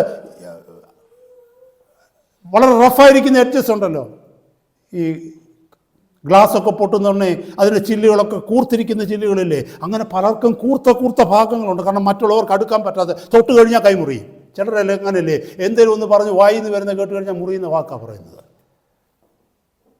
റഫ് എഡ്ജസ്. ഇതൊക്കെ സ്മൂത്ത് ആകുന്നത് ദൈവത്തിന്റെ സഭയുടെ മധ്യത്തിലാണ്. ആവർത്തിച്ച് ദൈവവചനം കേൾക്കുമ്പോൾ നമ്മൾ അറിയാതെ തന്നെ നമ്മുടെ ജീവിതത്തിന് മാറ്റം വന്നുകൊണ്ടിരിക്കും. പരിശുദ്ധാത്മാവ് വചനത്താൽ. അങ്ങനല്ലേ എന്നെയും നിങ്ങളെയും ഒക്കെ കഴിഞ്ഞ നാളുകളിൽ കർത്താവ് പണിതെടുത്തത്. അത് സഭയുടെ മധ്യത്തിലേ നടക്കത്തുള്ളൂ കേട്ടോ. So take it seriously. Hallelujah. ഇതുമായി ബന്ധപ്പെട്ട് ഒരു വാക്യം കൂടെ പറയാനായിട്ട് ഞാൻ ആഗ്രഹിക്കുന്നു. 1 യോഹന്നാൻ 3-ാം അധ്യായത്തിൻ്റെ 15-ാമത്തെ വാക്യം. അവിടെ എഴുതിയിരിക്കുന്നു സഹോദരനെ പകയ്ക്കുന്നവനെ കുറിച്ച് എഴുതിയിരിക്കുന്നു. 1 യോഹന്നാൻ 3-ാം അധ്യായത്തിൻ്റെ 15-ാമത്തെ വാക്യം. സഹോദരനെ പകയ്ക്കുന്നവനെല്ലാം കൊലപാതകനാകുന്നു. മുമ്പേ നമ്മൾ മത്തായിയുടെ സുവിശേഷം 5-ാം അധ്യായത്തിൽ കേട്ടു, സഹോദരനോട് നിസ്സാര എന്ന് പറഞ്ഞാൽ കൊലപാതകം ചെയ്യുന്ന, സഹോദരനോട് കോപിച്ചാൽ കൊലപാതകം ചെയ്തെന്ന. അതേ കർത്താവിൻ്റെ ആത്മാവ് അപ്പോസ്തലനായ യോഹന്നാനിലൂടെ എഴുതിയിരിക്കുകയാണ്. എന്ത്? സഹോദരനെ, I M reading from 1 John chapter 3 verse 15. സഹോദരനെ പകയ്ക്കുന്നവനെല്ലാം കൊലപാതകനാകുന്നു, യാതൊരു കൊലപാതകനും നിത്യജീവനുള്ളിൽ വസിച്ചിരിപ്പില്ല എന്ന് നിങ്ങൾ അറിയുന്നു. തീർന്നി. എന്ത് ദൈവവചനത്തിന്, ക്രിസ്തുവിൻ്റെ ന്യായപ്രമാണത്തിൻ്റെ പ്രത്യേകതയായത്. സഹോദരനെ പകയ്ക്കുന്നെങ്കിൽ, സഹോദരനെ ഹൃദയത്തിൻ്റെ ഉള്ളിൽ നിന്ന് വെറുക്ക്. ഇതിൻ്റെ അർത്ഥം സഹോദരങ്ങളെ, ഡോണ്ട് ടേക്ക് മീ റോങ്, എല്ലാവരും പറയുന്നത് നമുക്ക് അംഗീകരിക്കാൻ പറ്റുമോ എന്നുള്ളതല്ല അതിൻ്റെ വിഷയം. ഇവിടെ ഇരിക്കുന്ന നിങ്ങൾ പറയുന്ന പലതും എനിക്ക് അംഗീകരിക്കാൻ പറ്റത്തില്ലെങ്കിലും നിങ്ങളെ എനിക്ക് സ്നേഹിക്കാൻ പറ്റത്തില്ലേ? എൻ്റെ വീട്ടിൽ സഹോദരന്മാരെനിക്കില്ലേ? സഹോദരിമാരുണ്ടല്ലോ. അവരെല്ലാം ഞാൻ ചിന്തിക്കുന്നതിലൂടെയാണ് ചിന്തിക്കുന്നത്. എൻ്റെ വീട്ടിൽ വിശ്വാസത്തിൽ ഒരു സഹോദരനും സഹോദരിയും വന്നിട്ടില്ല. എൻ്റെ വൈഫിൻ്റെ വീട്ടിൽ ആരും വിശ്വാസത്തിൽ വന്നിട്ടില്ല എന്ന് പറഞ്ഞ് ഞങ്ങളവരെ സ്നേഹിക്കുന്നില്ലേ? ഞങ്ങളവരെ കരുതുന്നില്ലേ? ഞങ്ങളവരെ സഹായിക്കുന്നില്ലേ? ഞാൻ ചിന്തിക്കുന്ന പോലാണോ അവരൊക്കെ ചിന്തിക്കുന്നത്? എൻ്റെ ചിന്താഗതി വരെ, എൻ്റെ കാഴ്ചപ്പാട് വരെ, എൻ്റെ ദർശനം വേറെ, എൻ്റെ സംസാരം വേറെ, എൻ്റെ ഉപദേശം വേറെ. ഇതെല്ലാം എല്ലാം മാറി. പക്ഷെ അതെല്ലാം എൻ്റെ സഹോദരങ്ങൾക്ക് വേറെ വേറെയാണല്ലേ എന്ന് പറഞ്ഞ് അവരെൻ്റെ സഹോദരങ്ങളല്ലാതിരിക്കുന്നുണ്ടോ? നിങ്ങളതെന്താ ചിന്തിക്കാത്തത്? നിങ്ങളെ ഓരോരുത്തരുടെയും ജീവിതത്തിൽ അറിയാമല്ലോ. നിങ്ങൾ ചിന്തിക്കുന്ന പോലെയാണോ നിങ്ങളുടെ മൂത്ത ബ്രദർ സംസാരിക്കുന്നത്? നിങ്ങളുടെ ഇളയ സഹോദരങ്ങൾ അങ്ങനെയാണോ സംസാരിക്കുന്നത്? പക്ഷേ അവരുടെ ഒരു ആവശ്യം വന്നാൽ ആദ്യം ഫ്ലൈറ്റ് കയറി നാട്ടിലെത്തുന്ന ആരായിരിക്കും? നിങ്ങളായിരിക്കും എത്തുന്നത്. ഇത് എന്തുകൊണ്ട് സഭയിലൊന്ന് അപ്ലൈ ചെയ്തുകൂടാ? ദൈവത്തിന്റെ സഭയിൽ എന്തുകൊണ്ട് ഇതൊന്ന് അപ്ലൈ ചെയ്തുകൂടാ? ഒരുപക്ഷെ ഈ പറയുന്ന സഹോദരൻ പറയുന്ന ചില കാര്യങ്ങൾ എനിക്ക് അംഗീകരിക്കാൻ പറ്റത്തില്ല. പക്ഷെ അംഗീകരിക്കാൻ പറ്റത്തില്ലെന്ന് പറഞ്ഞാൽ ആ സഹോദരന്റെ ശത്രുവാകുന്നത് എങ്ങനെയാ? ആ സഹോദരനെ അല്ലെങ്കിൽ ആ സഹോദരിയെ എനിക്ക് സ്നേഹിക്കാൻ പറ്റാത്തത് എന്തുകൊണ്ടാ? മുമ്പ് ഞാൻ പറഞ്ഞ എക്സാമ്പിൾ പോലെ ഇവിടെ പറയുന്നു സഹോദരനെ പകയ്ക്കുന്നവൻ കൊലപാതകനാകുന്നെന്നാ. we become murderers. ഹല്ലേലൂയ. വാക്യത്തിൽ ഇംഗ്ലീഷ് ഒന്ന് വായിക്കുന്നു, whosoever hates his brother is a murderer and you know that no murderer has eternal life abiding in him. eternal life ഇല്ലെങ്കിൽ സ്വർഗ്ഗത്തിലെത്തുമോ? ഞാൻ വാക്കുകളെ അവിടെ നിർത്തുകയാണ് സഹോദരങ്ങളെ. അവസാനത്തെ പോയിന്റിലേക്ക് വന്നിട്ട് ഞാൻ നിർത്തുവാനായിട്ട് ആഗ്രഹിക്കുന്നു. So what we heard was this. What we heard were this. If you and I say that we are believers, we got to be a active part of God's community. ദൈവത്തിൻ്റെ സഭയുടെ അഭിവാജ്യമായ ശ്രേഷ്ഠമേറിയ ഭാഗമായി നമ്മൾ മാറണം. നമുക്ക് ലോൺലി ആയിട്ട് മാറി നിന്ന് വിശ്വാസ ജീവിതം നയിക്കാൻ പറ്റത്തില്ല. കാരണം സ്വർഗത്തിൽ നമ്മളെ എത്തിക്കുവാൻ്റെ കോണം നമ്മൾ പണിയപ്പെടുന്ന ഫാക്ടറിയാണ് ചർച്ച്, സഭ. അവിടെയാണ് നമ്മൾ പണിയപ്പെടുന്നത്. Price the Lord. എങ്കിൽ മാത്രമേ ആ വെളിപ്പാട് പുസ്തകം 7-ാം അധ്യായത്തിൽ കാണുന്ന പോലെ സകല ജാതികളും സകല ഗോത്രങ്ങളും സകല ഭാഷക്കാരും സകല വംശക്കാരും ഒന്നിച്ച് വെള്ള നിലയെങ്കി ധരിച്ച്, എല്ലാവർക്കും വെള്ള നിലയെങ്കിയ, അതാരും അവരിവിടുന്ന് തയ്പ്പിച്ചുകൊണ്ട് പോയതല്ല, കർത്താവ് അവർക്ക് കൊടുത്ത കർത്താവിൻ്റെ നീതി വസ്ത്രമാണ്. അവിടെ ആരും വലിയവനെന്നോ ചെറിയവനെന്നോ ഇല്ല. ഹല്ലേലൂയ. ആരുടെയും പോക്കറ്റിൽ ഇവിടെ മിലിറ്ററി ഓഫീസേഴ്സിനൊക്കെ റാങ്ക് തിരിക്കുന്നതിന് ഇവിടെ ഇത് കൊടുക്കുന്ന പോലെ ഒന്നും കൊടുത്തിട്ടില്ല. അവിടെ എല്ലാവർക്കും വെള്ള നിലയെങ്കിൽ മാത്രം. അതൊക്കെ നമ്മളെ പഠിപ്പിക്കുന്നത് ഈ ഭൂമിയിൽ വെച്ച് നമ്മളങ്ങനെ പണിയപ്പെട്ടെങ്കിൽ മാത്രമേ നമുക്ക് അവിടെ എത്താൻ പറ്റൂ. If you believe you can take this word, if you want to reject you can reject it for your domination. Praise God. അടുത്ത വാക്യം നോക്കിയേ. അടുത്തത്, you have a ministry and a mission. നമ്മൾ വിശ്വാസികളാണെന്ന് പറയുമ്പോൾ നമുക്കൊരു ശുശ്രൂഷയുണ്ട്, അതുപോലെ നമുക്കൊരു മിഷനുണ്ട്, ഒരു ദൗത്യമുണ്ട്. മറന്നു പോകരുത്. നമുക്കൊരു ശുശ്രൂഷയുണ്ട്, നമുക്കൊരു ദൗത്യമുണ്ട്. പെട്ടെന്ന് ഞാനൊന്ന് പറഞ്ഞു പോകാനായിട്ട് ആഗ്രഹിക്കുന്നു. 1 കൊരിന്ത്യർ 12-ാം അധ്യായത്തിലേക്ക് വരുമ്പോൾ ദൈവത്തിൻ്റെ സഭയെ കർത്താവിടെ ഉപമിച്ചിരിക്കുന്നത് മനുഷ്യൻ്റെ ശരീരത്തോടാണ്. കാരണം ഒരു മനുഷ്യൻ്റെ ശരീരം എങ്ങനെയാണോ ചേർന്ന് പ്രവർത്തിച്ചിരിക്കുന്നത് അതുപോലെയാണ് കർത്താവിൻ്റെ സഭയിൽ അംഗങ്ങളാക്കി നമ്മളെ ഓരോരുത്തരെയും വെച്ചിരിക്കുന്നത്. അവിടെ ഒന്ന് വായിച്ചു നോക്കിയാൽ 12-ാമത്തെ വാക്യം, 1 കൊരിന്ത്യർ 12:12, 1 Corinthians 12:12. ശരീരം ഒന്നും അതിന് അവയവം പലതും, ശരീരത്തിൻ്റെ അവയവം പലതായിരിക്കെ എല്ലാം ഒരു ശരീരവും ആയിരിക്കുന്നത് പോലെയാകുന്നു ക്രിസ്തുവ്. 27-ാമത്തെ വാക്യത്തിൽ നോക്കിയേ, എന്നാൽ നിങ്ങൾ ക്രിസ്തുവിൻ്റെ ശരീരവും ഓരോരുത്തൻ വെവ്വേറെയായി അവയവങ്ങളുമാകുന്നു. ഒരു മനുഷ്യ ശരീരത്തിലെ വിവിധ അവയവങ്ങളെക്കുറിച്ച് എഴുതിയിരിക്കുന്നത്. നോക്കിക്കേ, 15-ാമത്തെ വാക്യത്തിൽ പറയുന്നു ശരീരം, 14-ാമത്തെ വാക്യത്തിൽ പറയുന്നു ശരീരം ഒരു അവയവമല്ല പലതത്രേ. ശരീരം എന്ന് പറയുന്നത് it is not one organ, one member. So what is body means? Body consist of many organs, body consist of many members. ശരീരം എന്ന് പറയുന്നത് പല അവയവങ്ങൾ ചേർന്നതാണ്, എങ്കിൽ മാത്രമേ ശരീരമാകത്തുള്ളൂ. അവിടെ നോക്കിക്കേ, 18-ാമത്തെ വാക്യം പറയുന്നു ദൈവമോ തൻ്റെ ഇഷ്ടപ്രകാരം അവയവങ്ങളെ ശരീരത്തിൽ വെവ്വേറെയായി വെച്ചിരിക്കുന്നു. മനുഷ്യ ശരീരത്തിൽ ദൈവം തന്നെ ഇഷ്ടപ്രകാരം ഈ ശരീരത്തിൻ്റെ അവയവങ്ങൾ ഇരിക്കേണ്ടടുത്ത് കൈയിരിപ്പുണ്ട്. ചിലപ്പോൾ ചില കുഞ്ഞുങ്ങളൊക്കെ അൺഫോർച്ചുനേറ്റ് ആയിട്ടുള്ള ചില കുഞ്ഞുങ്ങളൊക്കെ ജനിക്കുന്നത് കണ്ടിട്ടില്ലേ? കാലിരിക്കുന്നത് കൈയിരിക്കുന്നിടത്ത്, കൈയിരിക്കുന്നത് കാലിരിക്കുന്നിടത്ത്, അങ്ങനെയൊക്കെ ജനിക്കുന്നതായിട്ടൊക്കെ ഞാൻ കേട്ടിട്ടുണ്ട്. പക്ഷെ ദൈവം അങ്ങനെയാണോ മനുഷ്യരെ സൃഷ്ടിച്ചിരിക്കുന്നത്? അല്ല. പിന്നെ എന്തുകൊണ്ടത് സംഭവിക്കുന്നു എനിക്കറിയില്ല. Probably the world is under curse, the earth is under curse. എന്നെ കേൾക്കുന്ന സഹോദരങ്ങളെ, ഹല്ലേലൂയ, ദൈവം ശരീരത്തെ മനോഹരമായി സൃഷ്ടിച്ചിരിക്കുന്നത് എങ്ങനെയെന്ന് ചോദിച്ചാൽ കൈയിരിക്കേണ്ടടുത്ത് കൈ, കാലിരിക്കേണ്ടടുത്ത് കാല്, കണ്ണിരിക്കേണ്ടടുത്ത് കണ്ണ്, ഓരോന്നിനും ഓരോ സ്ഥാനം കൊടുത്തിരിക്കുന്നു. ഹല്ലേലൂയ. ഒരിക്കലും കണ്ണ് പറയത്തില്ല എനിക്ക് ഇവിടെ ഇരിക്കാൻ പറ്റത്തില്ല, കുറച്ച് താഴോട്ട് മാറിയേ ഇരിക്കാൻ പറ്റത്തുള്ളൂ. എത്ര അഗ്ലി ആയിരിക്കും അല്ലേ? ഒരു കണ്ണ് ഇവിടെ ഇരിക്കും, ഒരു കണ്ണ് ഇവിടെ ഇരിക്കുക, അങ്ങനെ എങ്ങനെ ഇരിക്കും? It is not good. ഇതുപോലാണ് ദൈവത്തിൻ്റെ സഭയിൽ ഓരോരുത്തരെ ദൈവം ആക്കി വെച്ചിരിക്കുന്നത്, ഓരോരുത്തർക്കും ഓരോ സ്ഥാനം കൊടുത്തിരിക്കുന്നത്. ഹല്ലേലൂയ. ഈ വാക്യങ്ങളൊന്ന് ശ്രദ്ധിച്ചേ. 16-ാമത്തെ വാക്യം, ഞാൻ കണ്ണല്ലായതുകൊണ്ട് ശരീരത്തിലുള്ളതല്ല എന്ന് ചെവി പറയുന്നുവെങ്കിൽ അതിനാൽ അത് ഉള്ളതല്ല എന്ന് വരികയില്ല. ഒരാൾ എന്ന് വെച്ചോ, ഞാൻ ഇവിടുത്തെ ആരാ, ഞാനൊരു പാവം സാധു, അങ്ങനെ പറഞ്ഞുകൊണ്ട് നീ പാവം സാധു ആവുമോ? ഇല്ല. You are accountable believer. നീ വിശ്വാസിയാണ്, നിനക്കൊരു ഉത്തരവാദിത്വമുണ്ട്. അപ്പോൾ കണ്ണിനൊരിക്കലും കൈയോട് പറയാനൊക്കത്തില്ല നിന്നെ വേണ്ട. താഴേക്ക് വായിച്ച് ഒത്തിരി എഴുതിയിട്ടുണ്ട്. കണ്ണിന് കൈയോട്, 21-ാമത്തെ വാക്യത്തിൽ എഴുതിയിരിക്കുന്നു കണ്ണിന് കൈയോട് നിന്നെക്കൊണ്ട് എനിക്ക് ആവശ്യമില്ല എന്നും തലയ്ക്ക് കാലുകളോട് നിങ്ങളെ കൊണ്ട് എനിക്ക് ആവശ്യമില്ല എന്നും പറഞ്ഞുകൂടാ. ഇത് സഭയ്ക്കകത്ത് നമ്മൾ ചിന്തിക്കേണ്ടതാ. We have a ministry. നമുക്കൊരു ശുശ്രൂഷയുണ്ട്, പരസ്പരം സെർവ് ചെയ്യുവാൻ, പരസ്പരം സേവിക്കുവാനുള്ള ഒരു ശുശ്രൂഷയുണ്ട് അല്ലേ? ഈ കൈയും കാലും ശരീരമൊക്കെ ബലമായിട്ട് നിൽക്കുന്ന ഈ വയറ് ചെയ്യുന്ന ചില പ്രവർത്തികളൊക്കെ ഉണ്ട്. ഈ വയറ് ശരിയായിട്ട് നിൽക്കുന്നത് വാ ചെയ്യുന്ന ചില പ്രവർത്തികൾക്കുണ്ട്. വാ ശരിയായിട്ട് നിൽക്കുന്ന കൈ ചെയ്യുന്ന ചില പ്രവർത്തികൾക്കുണ്ട് അല്ലേ? ഇതിനകത്ത് ഏതാ പ്രയോജനമില്ലാത്തത്? ആഹാരം കഴിക്കണമെങ്കിൽ കൈ വേണം, ആഹാരം വാങ്ങിക്കാൻ പോകണമെങ്കിൽ കാല് വേണം അല്ലേ? എന്താ വാങ്ങിക്കണമെന്ന് അറിയണമെങ്കിൽ തലയ്ക്കകത്ത് ബ്രെയിൻ വേണം. Everything is linked. No organ can ever say that I am important. You are not important because it is all given a proper place and a proper designation. എത്ര മനോഹരമായിട്ടാണ് ദൈവസഭയെക്കുറിച്ച് അവിടെ എഴുതിയിരിക്കുന്നതെന്നറിയാമോ? ഒത്തിരി സമയം ഞാൻ ഇവിടെ എടുക്കുകയില്ല. എന്നെ കേൾക്കുന്ന സഹോദരന്മാരെ, നിങ്ങൾക്ക് ദൈവത്തിൻ്റെ സഭയിൽ ഒരു ശുശ്രൂഷയുണ്ട്. ഇവിടെ നിൽക്കുന്ന ശുശ്രൂഷകർക്ക് മാത്രമല്ല ശുശ്രൂഷ, എല്ലാവർക്കും ദൈവസഭയിൽ ശുശ്രൂഷയുണ്ട്. ഈ ശരീരത്തിലെ എല്ലാ അവയവങ്ങൾക്കും ശുശ്രൂഷകൾ ഉള്ളതുപോലെ ആ അവയവങ്ങളുടെ ശുശ്രൂഷകൾ അവർ ശരിയായി നിർവഹിക്കുന്നതുകൊണ്ടാണ് ഈ ശരീരം ഇങ്ങനെ ഇരിക്കുന്നത് അല്ലേ? ശരിയല്ലേ? മുടിയില്ലെങ്കിലുള്ള ബുദ്ധിമുട്ട് നമുക്കറിയാം, നഖമില്ലെങ്കിലുള്ള ബുദ്ധിമുട്ട് നമുക്കറിയാം അല്ലേ? ശരീരത്തിൻ്റെ ഓരോ അവയവങ്ങളെടുത്ത് നോക്ക്. ഹല്ലേലൂയ. ഏതെങ്കിലും ഒരു അവയവത്തിന് ഒരു അപാകത വന്നു കഴിഞ്ഞാൽ വിളിക്കുന്ന പേര് ഡിസേബിൾഡ് എന്നല്ലേ? ഡിസബിലിറ്റി, അംഗഹീനനെന്നാണ് പറയുന്നത് അല്ലേ? അപ്പോൾ ഇതിനെ ചേർത്ത് വെക്കുന്നത് ഈ അവയവങ്ങളെല്ലാം കൂടെ ഒന്നിച്ച് പണിയുന്നത് കൊണ്ടാ, ഒന്നിച്ച് പ്രവർത്തിക്കുന്നത് കൊണ്ടാ അല്ലേ? ഒരു കൊച്ചു നഖമാണെങ്കിലും അതിന് ഒരു even if it is A tiny little nail on the little finger, ഈ ചെറിയ വിരലിന്റെ അറ്റത്തെ നഖമായിക്കൊള്ളട്ടെ, അതിനും പ്രയോജനമുണ്ട്, ചൊറിയാനും ഒക്കെ മറ്റു ഓരോ പ്രയോജനങ്ങളുണ്ടല്ലേ? നമുക്കൊരു ഇച്ചിങ് വന്നു കഴിഞ്ഞാൽ ചൊറിയുന്നത് കാലെടുത്ത് ചൊറിയാൻ ഒക്കുമോ? നാക്കുകൊണ്ട് ചൊറിയാൻ പറ്റുമോ? ഹാർട്ട് എടുത്ത് ചൊറിയാൻ പറ്റുമോ? ഇല്ല. We need the little finger with that little nail. What is insignificant in this body?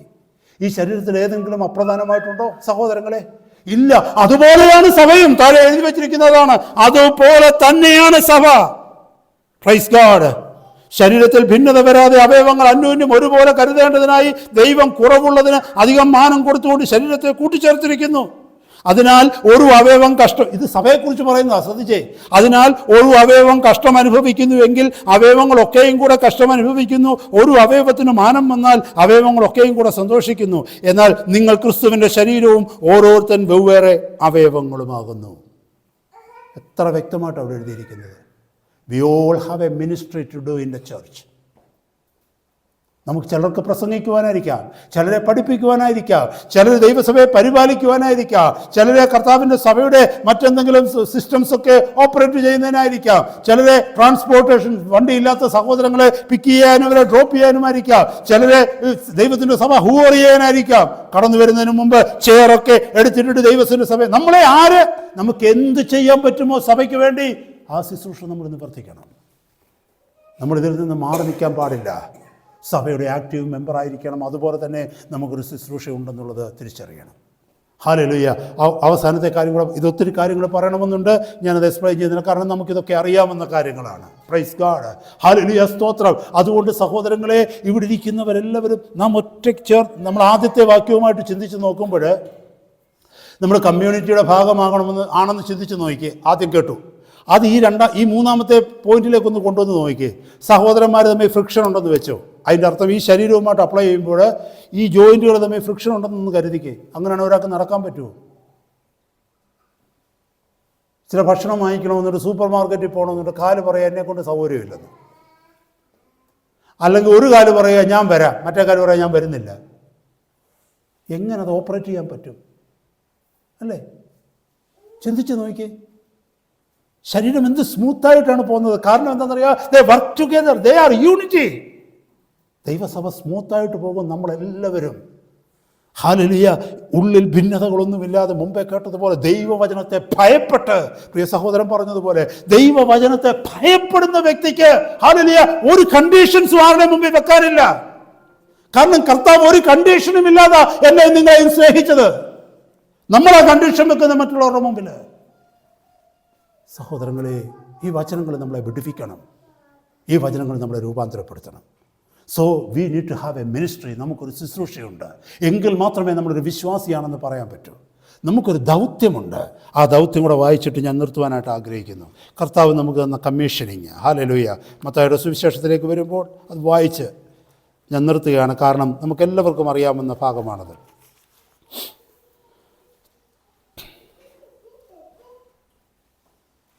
യേശു അടുത്ത് ചെന്ന് 28 മുതലുള്ള വാക്യങ്ങൾ.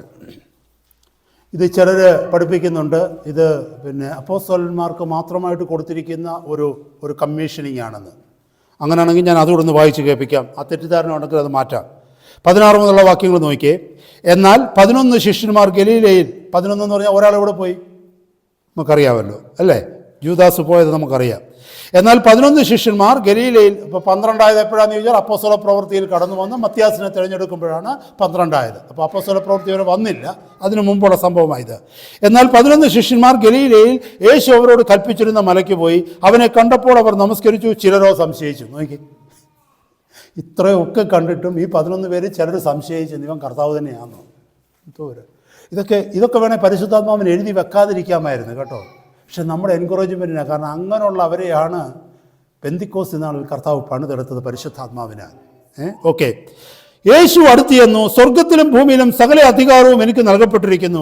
ആകയാൽ നിങ്ങൾ പുറപ്പെട്ട് പിതാവിൻ്റെയും പുത്രൻ്റെയും പരിശുദ്ധാത്മാവിൻ്റെയും നാമത്തിൽ സ്നാനം കഴിപ്പിച്ചും ഞാൻ നിങ്ങളോട് കൽപ്പിച്ചതൊക്കെയും പ്രമാണിക്കുവാൻ തക്കവണ്ണം ഉപദേശിച്ചും കൊണ്ട് സകല ജാതികളെയും ശിഷ്യരാക്കിക്കൊള്ളുവിൻ. ഞാനോ ലോകാവസാനത്തോളം എല്ലാ നാളും നിങ്ങളോട് കൂടെ ഉണ്ട് എന്ന് അരുളി ചെയ്തു. ഞാൻ പറഞ്ഞ പോയിന്റിലേക്ക് വരികയാണ്. ചിലർ പറയുന്നു ഇത് ഈ 11 പേരോടുള്ള കൽപ്പനയായിരുന്നു. ലോകമെമ്പാടും പോയി ഈ സകല ജാതികളോടും സുവിശേഷം അറിയിക്കണം. അങ്ങനെയാണ് ഞാൻ ചോദിക്കട്ടെ, ഈ 11 പേരുടെ കൂട്ടത്തിൽ അപ്പോസ്തലനായ പൗലോസ് ഉണ്ടായിരുന്നോ? പിന്നെ പൗലോസ് എന്തിനാ അങ്ങനെയൊക്കെ ചെയ്തേ? ചിന്തിച്ചു നോക്കി. ബർണബാസ് ഉണ്ടായിരുന്നു, തീമോത്തിയോസ് ഉണ്ടായിരുന്നു. ഹല്ലേലൂയ. ദൈവത്തിൻ്റെ വചനം എന്ന് പറഞ്ഞാൽ കർത്താവിൻ്റെ ശിഷ്യരെന്ന് പറഞ്ഞാൽ നമുക്കറിയാം, അന്ത്യോക്യയിൽ വെച്ച് ശിഷ്യന്മാർക്ക് 11:26 അപ്പോസ്തല പ്രവർത്തനത്തിൽ കേൾക്കുന്നു, അന്ത്യോക്യയിൽ വെച്ച് ശിഷ്യന്മാർക്ക് ക്രിസ്ത്യാനികൾ എന്ന പേരുണ്ടായി. ശിഷ്യന്മാർക്ക് കൊടുത്തിരിക്കുന്ന കൽപ്പനയായത്. അതുകൊണ്ട് ആ വചനത്തിൻ്റെ പ്രമാണത്തിൽ നമുക്ക് എഴുതി വെച്ചിരിക്കുന്നത്, നമുക്കെല്ലാവർക്കും സ്വർഗം തന്നിരിക്കുന്ന ദൗത്യമാണിത്. നമ്മളെ ആക്കി വെച്ചിരിക്കുന്നിടത്ത് ഈ സുവിശേഷം അറിയിച്ചിട്ട് സകല ജാതികളെയും കർത്താവിൻ്റെ ശിഷ്യരാക്കി മാറ്റണം. അത് നമ്മുടെ ദൗത്യമാണ്. ഞാനൊരു വിശ്വാസിയാണെന്നുള്ളതിൻ്റെ പ്രൂഫ് അതാണ്. എന്നിൽ തന്നിരിക്കുന്ന വിശ്വാസം ഞാൻ മറ്റുള്ളവരോട് പറയും. ഹല്ലേലൂയ. സകല ജാതികളെയും കർത്താവിൻ്റെ ശിഷ്യരാക്കി മാറ്റും. എന്നെ കേൾക്കുന്ന സഹോദരങ്ങളെ, ആ ഒരു ദാഹം നമ്മുടെ ഉള്ളിലില്ലെങ്കിൽ there is something wrong. Hallelujah. ഞാൻ എൻ്റെ വാക്കുകളെ ഇവിടെ നിർത്തുകയാണ്. 1, ഞാനൊരു ട്രൂ വർഷിപ്പറായിരിക്കണം. 2, ഞാൻ ഗോഡ്സ് കമ്മ്യൂണിറ്റിയുടെ ആക്റ്റീവ് പാർട്ടായിരിക്കണം. 3, I must exercise my responsibility, my ministry in the church, and I have a mission to fulfil. എന്താ? ഈ ലോക ജീവിതം കഴിഞ്ഞ് ഞാൻ പോകുന്നതിന് മുമ്പ് ചില വ്യക്തികളെ കർത്താവിൻ്റെ അടുക്കിലേക്ക് കൊണ്ടുവരുവാൻ എനിക്ക് കഴിഞ്ഞിരിക്കണം. എന്നെ കർത്താവ് വിടുവിച്ചു എങ്കിൽ കർത്താവിനോടുള്ള നന്ദി ഇതാ. ഹല്ലേലൂയ. ചില വ്യക്തികൾ സുവിശേഷം പറഞ്ഞതുകൊണ്ട് ഞാൻ വിടുവിക്കപ്പെട്ടുവെങ്കിൽ ഞാൻ സുവിശേഷം പറയുമ്പോൾ വേറെ ചില വ്യക്തികൾ വിടുവിക്കപ്പെടണം. ഹല്ലേലൂയ. ഞാൻ വാക്കുകളെ ഇവിടെ നിർത്തുക സഹോദരങ്ങളെ. വളരെ പ്രധാനപ്പെട്ട വിഷയമാണ് നമ്മൾ ഇന്നത്തെ രാത്രി കേട്ടത്. ഹല്ലേലൂയ. സ്തോത്രം. ഈ വിഷയത്തെ നമ്മൾ ഗൗരവത്തോടെ കാണണം. ദൈവത്തിൻ്റെ സഭ പണിയപ്പെടണം. ദൈവത്തിൻ്റെ സഭയുടെ മധ്യത്തിൽ ഡിവിഷൻ ഉണ്ടാവരുത്. ദൈവത്തിൻ്റെ സഭയുടെ മധ്യത്തിൽ ഒരിക്കലും വലിയവനെന്നും ചെറിയവനെന്നുമുള്ള ചിന്ത ഉണ്ടാവരുത്. ദൈവത്തിൻ്റെ സഭയുടെ മധ്യത്തിൽ പ്രിയപ്പെട്ടവനെന്നും അപ്രിയമായിട്ടുള്ളവരെന്നും ഉണ്ടാവരുത്. Praise God. അതൊക്കെയും ദൈവത്തിൻ്റെ സന്നിധിയിൽ കുറ്റകരമാണ് എന്നുള്ളത് ഈ വചനത്തിൻ്റെ വെളിച്ചത്തിൽ നമുക്ക് മനസ്സിലാക്കുവാനായിട്ട് കഴിയും. കർത്താവിൻ്റെ സന്നിധി നമുക്ക് നമ്മുടെ തലകളെ വണക്കാം. പരിശുദ്ധ പിതാവേ,